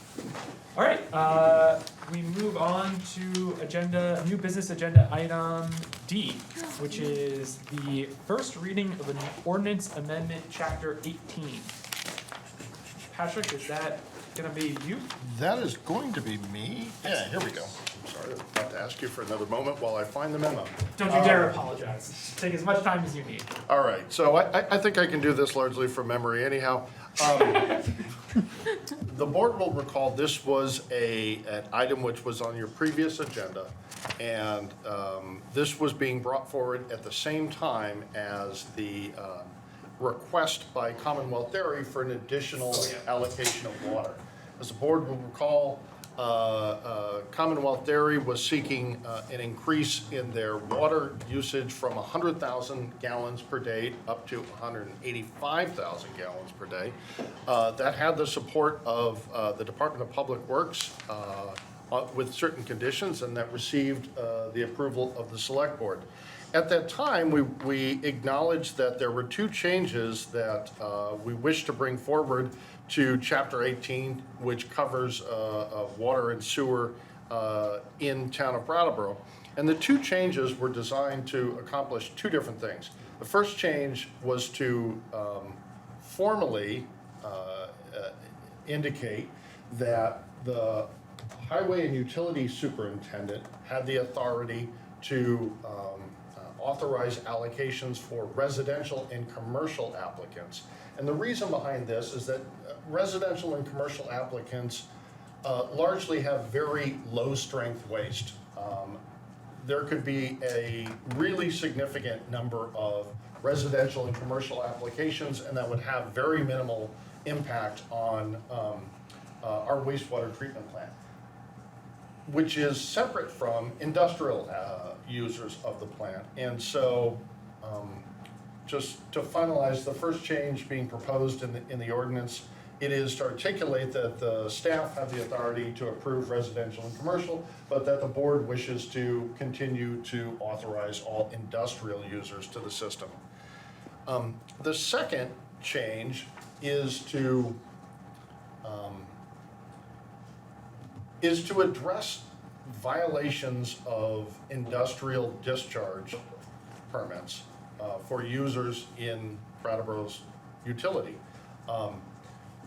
The reason that industrial users can have a real significant impact on our wastewater treatment plant is that particularly dairy and brewery discharges have a quality to them called BOD, or biological oxygen demand, and that is a measure of the amount of oxygen necessary to have the effluent decay.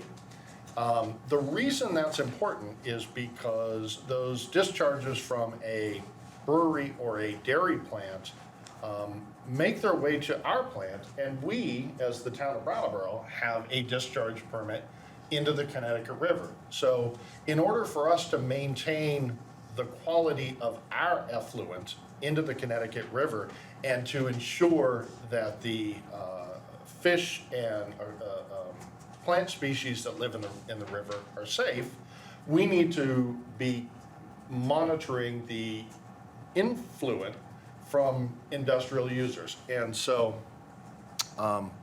those users have specific permits that have specific limits on biological oxygen demand. What we're proposing with this change to the ordinance is that when an industrial user exceeds their permitted discharge, that there's a consequence for that. And so the first such occurrence in a billing cycle, that day's discharge would double. And in subsequent discharges, it would triple and quadruple, with an idea being that The fees, you mean? Pardon? The fees? Correct. The fees would double and triple, and then quadruple, and they would stay at quadruple for the remainder of the billing cycle. This is designed to help industrial discharge customers of the utility to stay focused on their permit requirements and to put a certain penalty behind exceeding their permitted discharge. And so that's more or less an explanation of the two changes being proposed. They're written up in the memo. As the board will recall, the process of adjusting the ordinance begins with a first reading, that being what we did tonight. There's no action that the board needs to take. It's just a opportunity to describe and to give some background to the board and to the public on what is being proposed. It also is an opportunity for the board to give some direction to staff, if any. And then we would come back before the board 2 weeks from now to have what's called a second reading, to hold a public hearing, and to potentially take action on this. If the board chose to take action on this and to adopt these changes, they would be published in the newspaper. And then 60 days following that publication, they would be enacted into the town's ordinance. Excellent. And yeah, you did it all from memory. Well done. Board members, questions? Liz? I wholly support this action. As we saw when Commonwealth Dairy was before us, it's the hope that the fees will compensate the town for their additional charges in making the water quality whole, because they have to compensate where the industrial user failed. And I'm fully in support of this, and I think it's one in a series of actions that we're taking to have up-to-date fees where warranted. Yeah, great. Thank you, Liz. Jess? Yeah, my comment was very in line with what Liz was going to say. I'm very in support of this. I think that it's really important that industrial discharge pay for the expenses that it costs the town to clean up its mess. And I just wanted to check with Patrick if there is any ballpark idea of if these fees will manage to cover the BOD overages or other expenses that the town will have when the permit that we've issued to a industrial place is exceeded. I think I asked DPW that question when Commonwealth was here, and they said pretty close. And I would concur. Awesome. It's not an exact calculation, but we believe it will help to address the additional costs that exceedingly high strength discharge has on our system. There is, by the way, in the allocation that the board gave 2 weeks ago to Commonwealth, there is no change in their permitted BOD discharge. There was only a change in the volume of water that they were able to use. And so at the time, we were thinking of that as a little bit of a sort of a carrot and a stick thing. You know, yes, we want you to grow, we want you to succeed, we want you to produce more yogurt and thrive here in Brattleboro, but at the same time, we'd like you to take these permit requirements seriously. So. Yep. I've got a quick question. Yep. How many businesses have state, what was it, state Industrial wastewater discharge? pre-treatment discharge permits? In Brattleboro? In Brattleboro. One. Okay. So that was an easy answer. Okay, I was just curious how many businesses this was going to impact, and One But if today, another we one hope for comes more. up, one. Oh, did I? It's right there.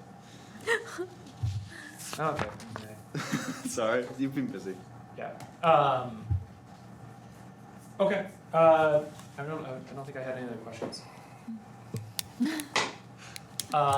Look to the public. Oh, Oh, I had one more. yes. Just confirming, so this is a change to allow the water and sewer commissioners, which is us, to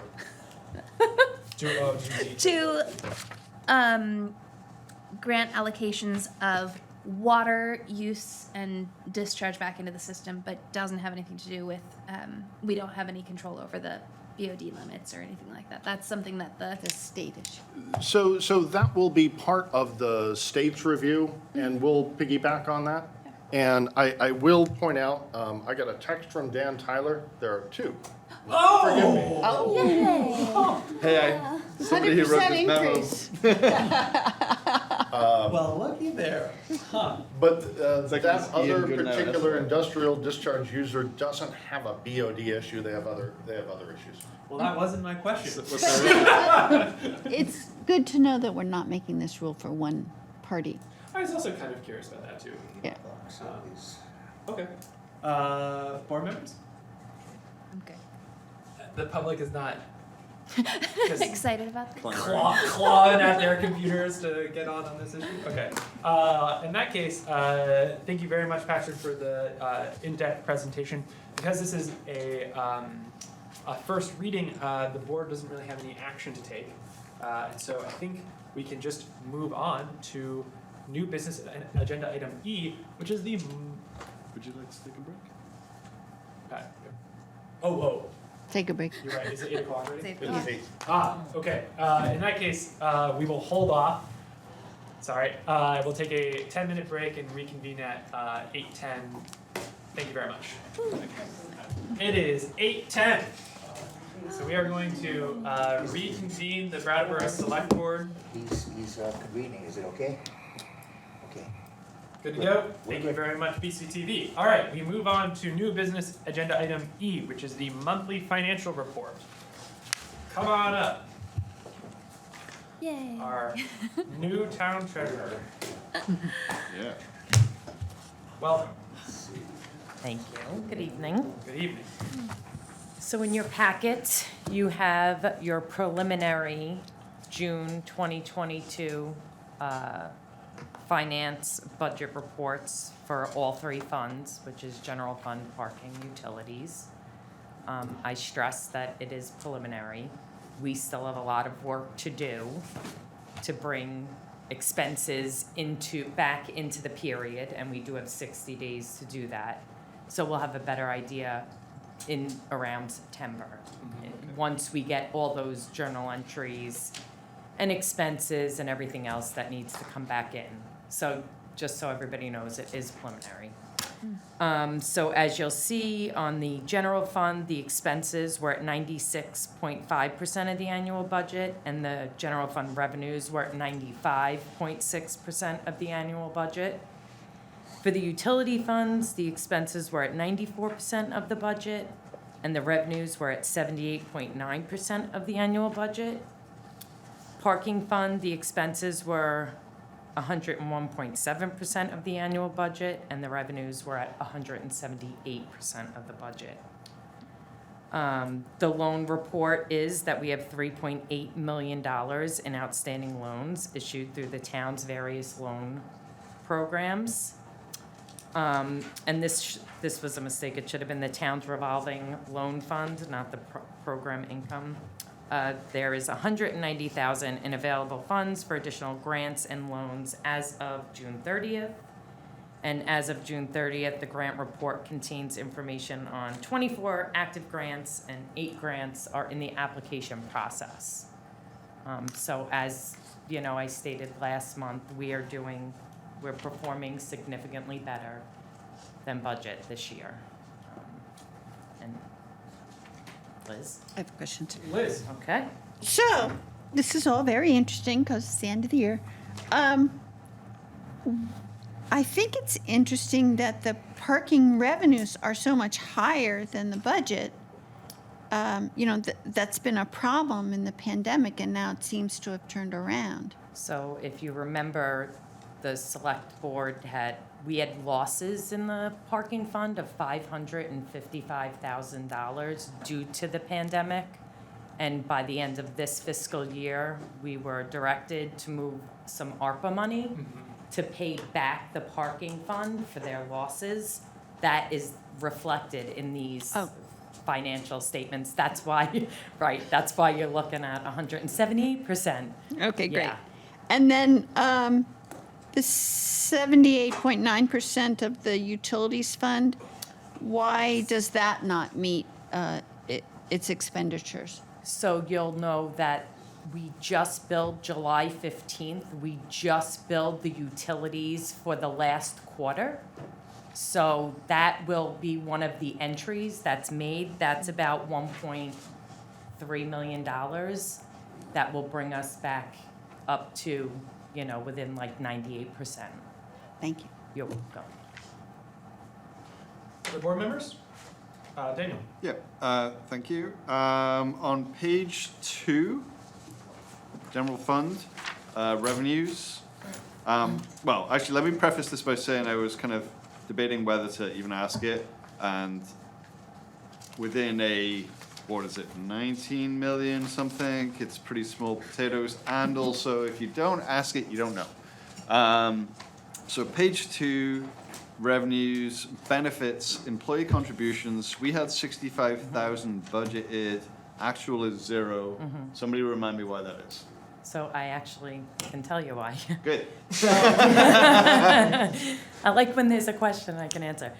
So it was decided when the town started to take employee contributions to the health fund to be able to memorialize that there is dollars coming in from employee contributions that you'll never see, recognized in the budget if you didn't put it somewhere. So the staff does pay 5% of their premium. Yep. And this is where you will see it. So Right. there'll never be an actual there because the benefit expense is $65,000 less because they pay 5%. Okay. So if that was not in here, you would have never asked that question and no one would remember that they pay 5%. Great. Thank you.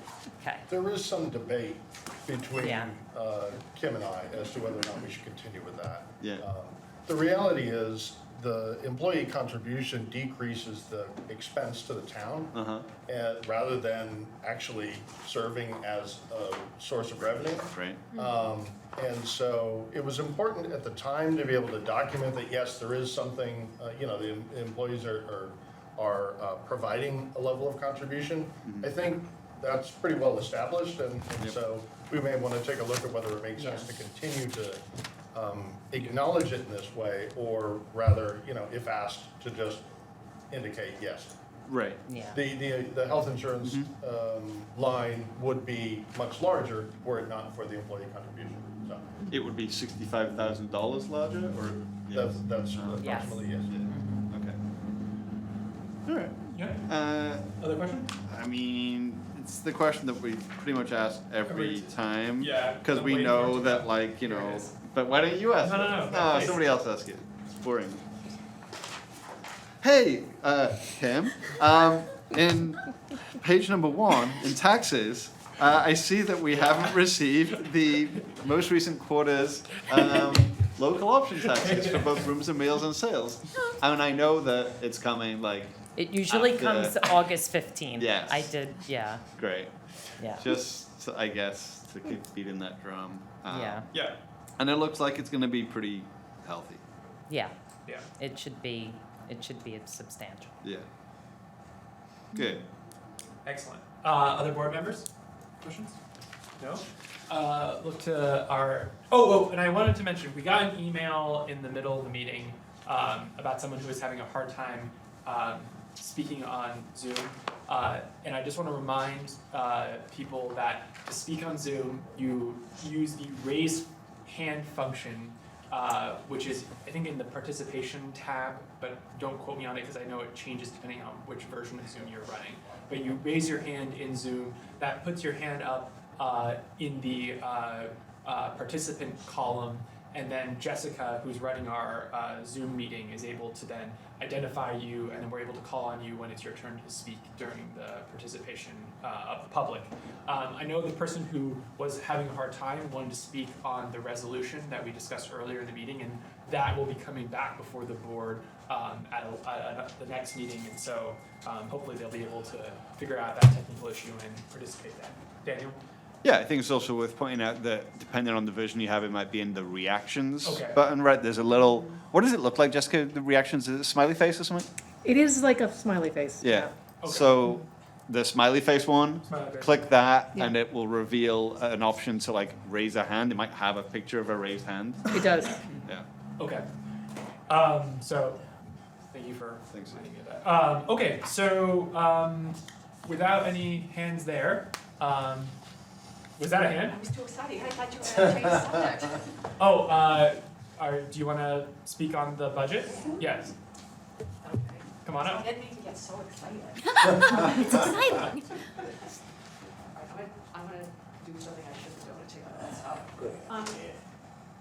And I don't know if I should talk about this now, or, because this is not the final year-end budget, right? Correct. And That's you'll be correct. talking about it again in September, I'm assuming. Are you going to go over it one more time? So I'm not sure what protocol is. Patrick, I'm sorry. when do you think that we'll talk about the year-end? Final year Is end? that- is- That'll be in September. It is in September, okay. Okay, good. I've done a lot of highlighting because it seems some things were way under budget and some things were like way over. And like, to me, there's things like, and I won't go through it now, but like, did we get a new phone system? Because all of a sudden the telephone bills are higher than they normally are. And I'm kind of wondering, and maybe I should have asked this, but I didn't want to break the rules when the chief was here. Are we down officers at the fire department? Because the salaries are down, the retirement is up, and the overtime is up. But again, I don't know if that's because things haven't, gelled here. So I just want to make sure we are going to talk about it again, because there's some, I don't want to say weird things, but if you really, really look at it, some things are really down, but there's more construction at the fire department. I mean, the building repair numbers for the fire department is up, for the police department is up.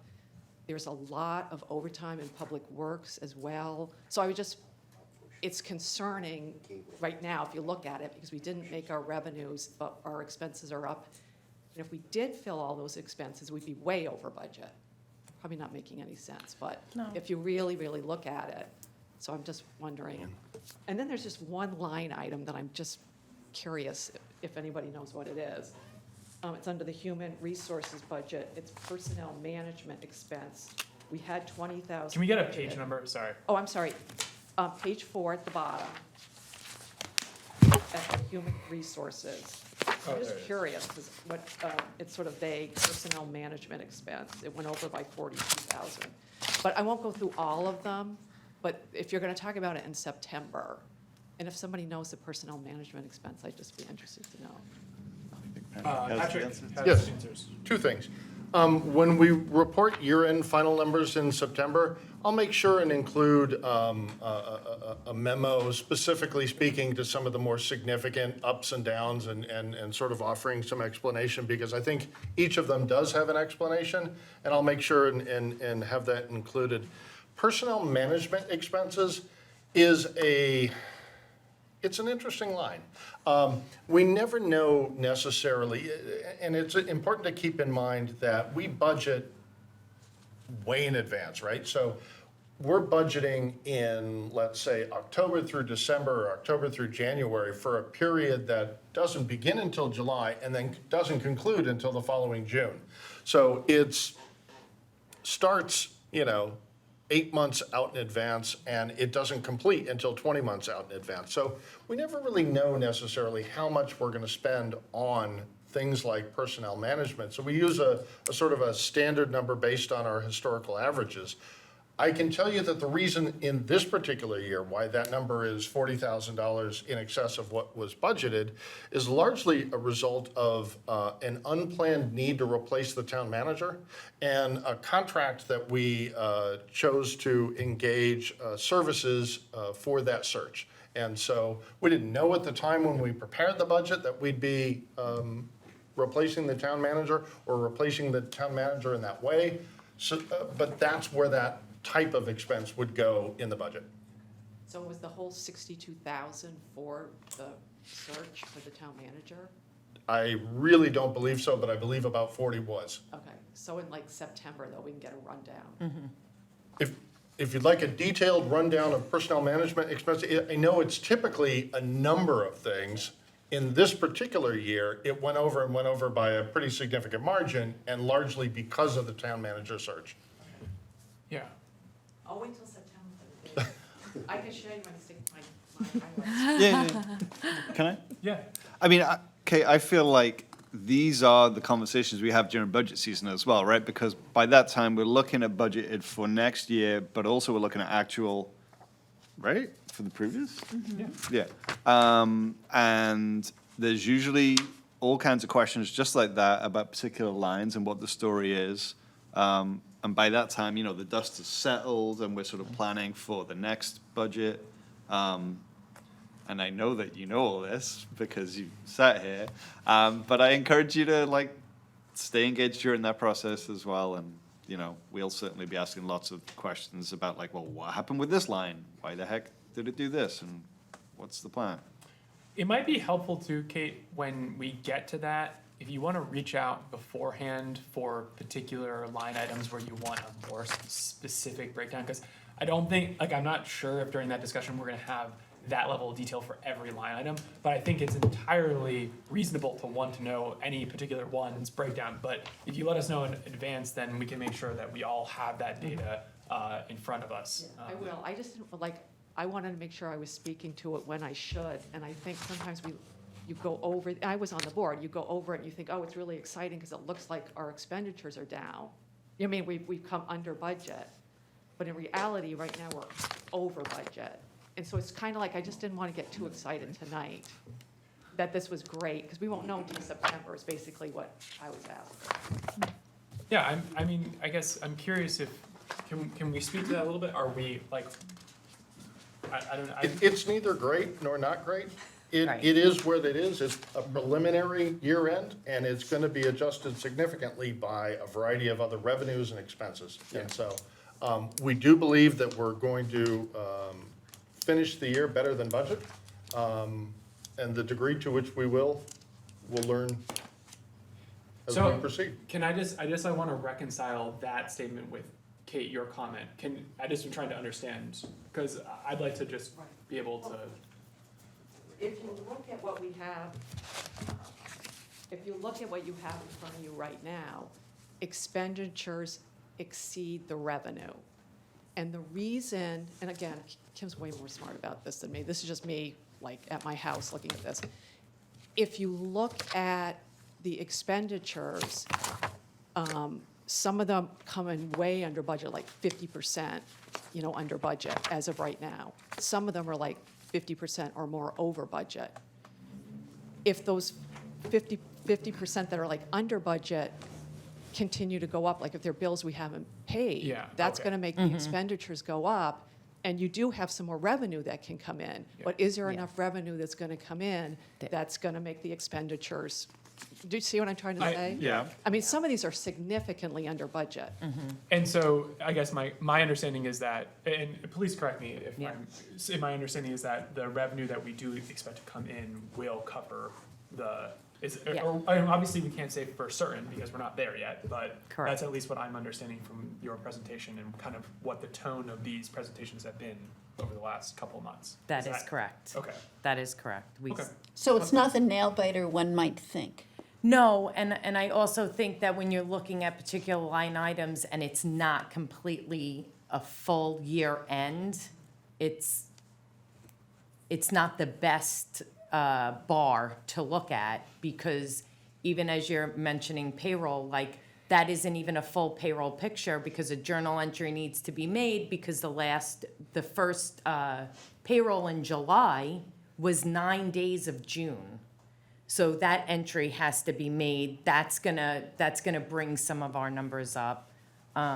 So sometimes like waiting for that final document is gonna be like the bar. That's gonna be much better.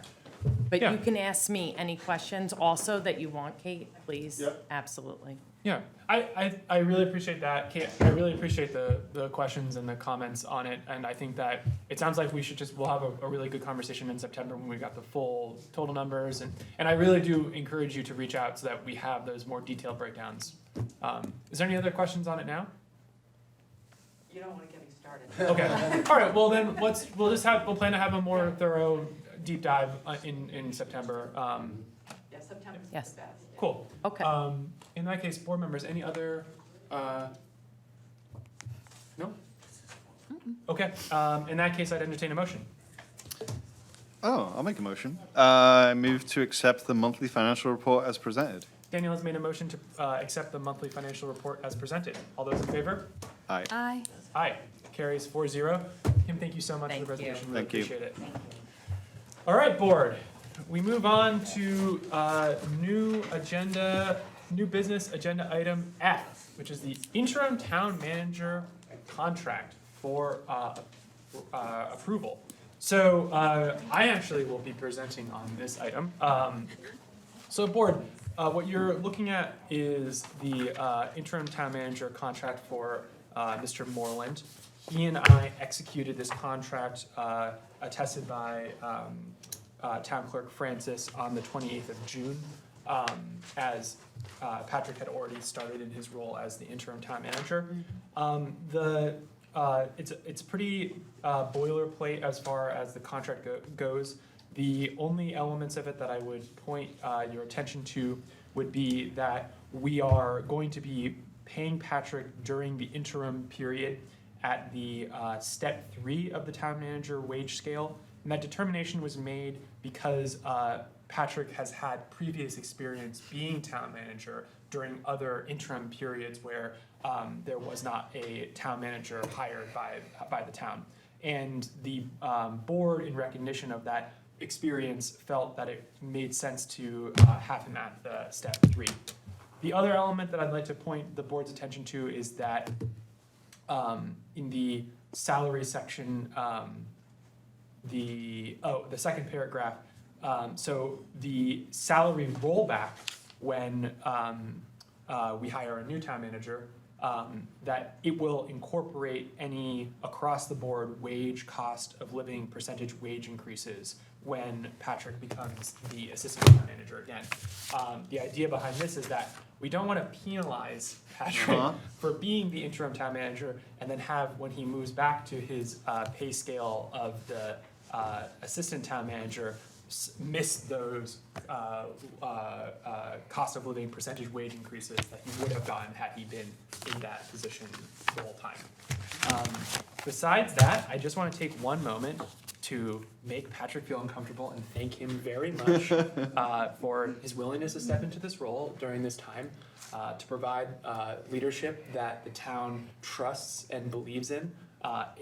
In our a little bit of time working together so far, it's been a real pleasure, and I look forward to continuing working with you as the interim town manager. And I just thank you so much for stepping up. Board members? Yeah, please. I'd just like to echo that and say that if you looked up good sport in the dictionary, Patrick's picture would be there. Thank you. The board members? I agree with all that was said. Indeed. Excellent. And no, Patrick, anything? Thank you. In that case, I'd look for a motion. Yeah, Jess. I'll move that we approve the employment agreement between the town of Brattleboro and Patrick Moreland. Should I have said we ratify this, or are we approving this? Because, sorry, just quick clarifying question there. Because you did already execute it. I did execute it. Yes, so I move that we ratify the employment agreement between the town of Brattleboro and signed by Ian Goodnow and Patrick Moreland to serve as interim town manager. Does that work for you? I think so. Yes? Okay. Yep. Thumbs up. All right, I'm going to try to replicate that. Jess has made a motion to approve the employment agreement between Ian Goodnow for the town of Brattleboro and Patrick Moreland to ratify the employment agreement between Ian Goodnow for the town of Brattleboro and Patrick Moreland to serve as the interim town manager. All those in favor? Aye. Aye. Aye. Heck yeah. Carries 4-0. Thank you very much. We move on to new business agenda item G, which is authorized street name Red Tail Lane. Red Tail Lane. So, cool thing that we don't get to do that often. Patrick. Yes, sir. So the board has asked this evening to authorize a new street name to Red Tail Lane, as you pointed out.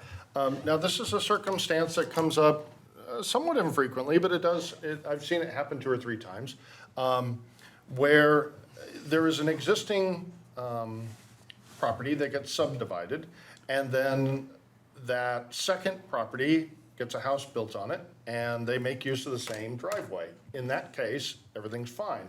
But when a property is further subdivided and made an opportunity for a third residence is created, 3 triggers the need for that driveway to become a private road.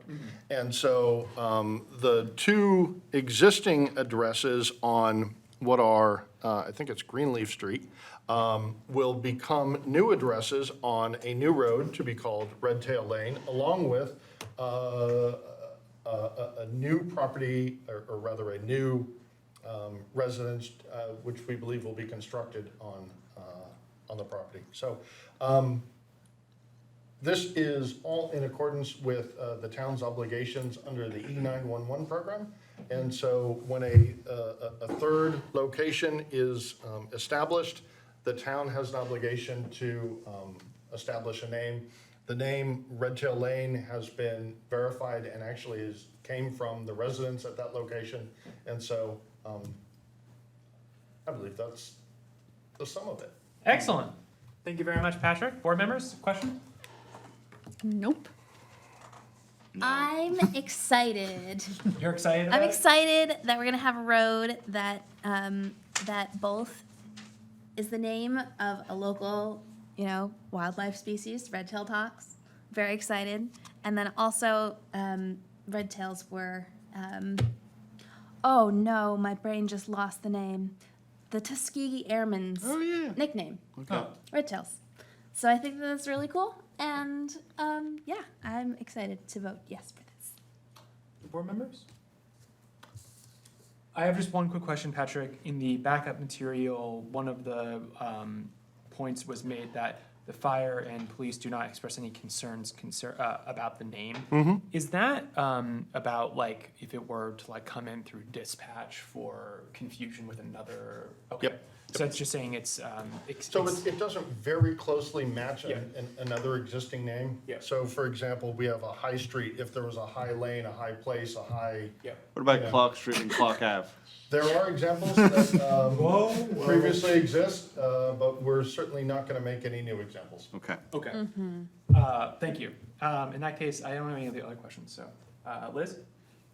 I'll make a motion. Yes. I move to approve a change of street name for an existing private driveway access currently serving legal E911 addresses 89 and 91 Greenleaf Street to Red Tail Lane.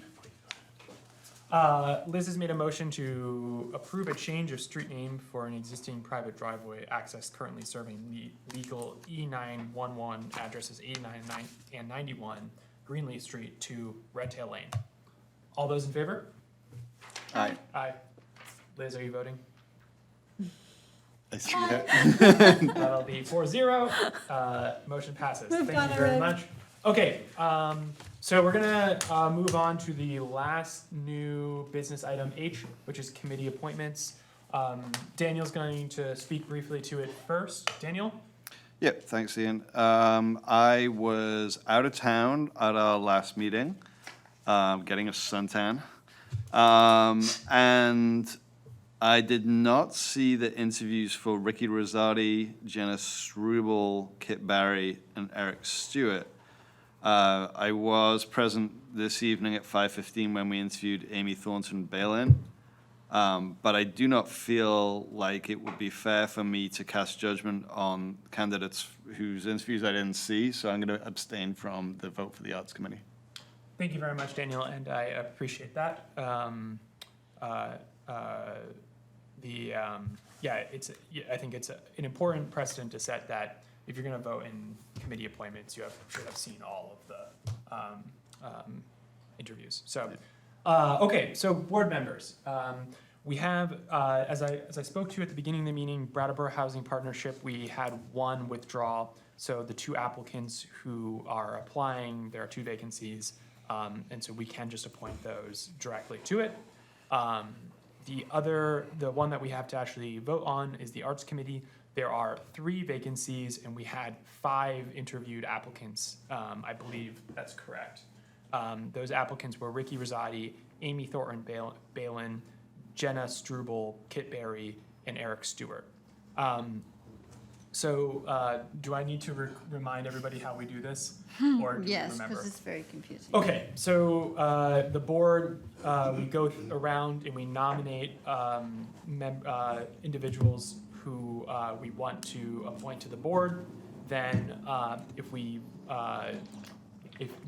once we've done nominations, then we go through and we vote on each of them. And if more than 3 get the majority of the board, there are only going to be 3 voting, so it's basically the 3 of us who vote for them. Then if more than 3 get voted, then we do another round until we actually get 3. So not all of the applicants need to be nominated, but they all can be nominated, and then we go through the voting process. That's my understanding of how to do it properly. I will nominate Ricky Rosati. I'll nominate Jenna Struble. I'll nominate Eric Stewart. I'll nominate Amy Thornton Balin. I'll nominate Kit Berry. Okay, excellent. He withdrew. No. Kit, Absolutely, he withdrew. I guess you're right. did he withdraw? He withdrew. did say that as he left the room. Oh. We thanked him very much for his Yeah. withdrawal. Thank you Right. for reminding me. Thank you. Just like Someone else withdrew too. David Gartenstein. Okay, so my apologies. So in that case, everyone who's been, who is still in, which is Ricky, Amy, Jenna, and Eric, have all been now nominated. So now we go through and vote. So all of those in favor of Ricky Rosati being appointed to the Arts Committee? All those in favor of Amy Thornton Balin being appointed to the Arts Committee? 3. All those in favor of Jenna Struble being appointed to the Arts Committee? 3. And all those in favor of Eric Stewart being appointed to the Arts Committee? 3. Okay, so Amy, Jenna, and Eric, congratulations. And thanks to all of the applicants for applying. And we really appreciate everyone's interest in being a part of the municipal government, and specifically the Arts Committee. We have openings all the time for these different committees, so I just encourage people to keep their eyes open and apply when there are other vacancies in different committees. With that, I believe Do we need to make appointments for the rest of the committees? Yeah, Patrick, do I make a motion just to approve a slate for the other ones? That would be fine. Okay, so I'm just going to make a motion to approve the slate of the other applicants for the Brattleboro Housing Partnership, the Cemetery Committee, the Developmental Review Board alternate, and the Weigher of Coal. Any discussion? Liz? Who backed out of the Brattleboro Housing Partnership? Melissa Swim. Okay. Any discussion? No. No? Okay, all those in favor? Aye. Aye. All right, that carries 4-0. Congratulations to the appointments. Gary, congratulations. Welcome to another committee. All right, in that case, I think I can have just one more motion. Liz? I move to adjourn. Liz, move to adjourn. All those in favor? Aye. Aye. Aye, carries 4-0. Thank you very much. Thank you very much, BCTV. Thank you so much to our interpreters. Thank you, Jessica, for running the Zoom. Patrick, thank you.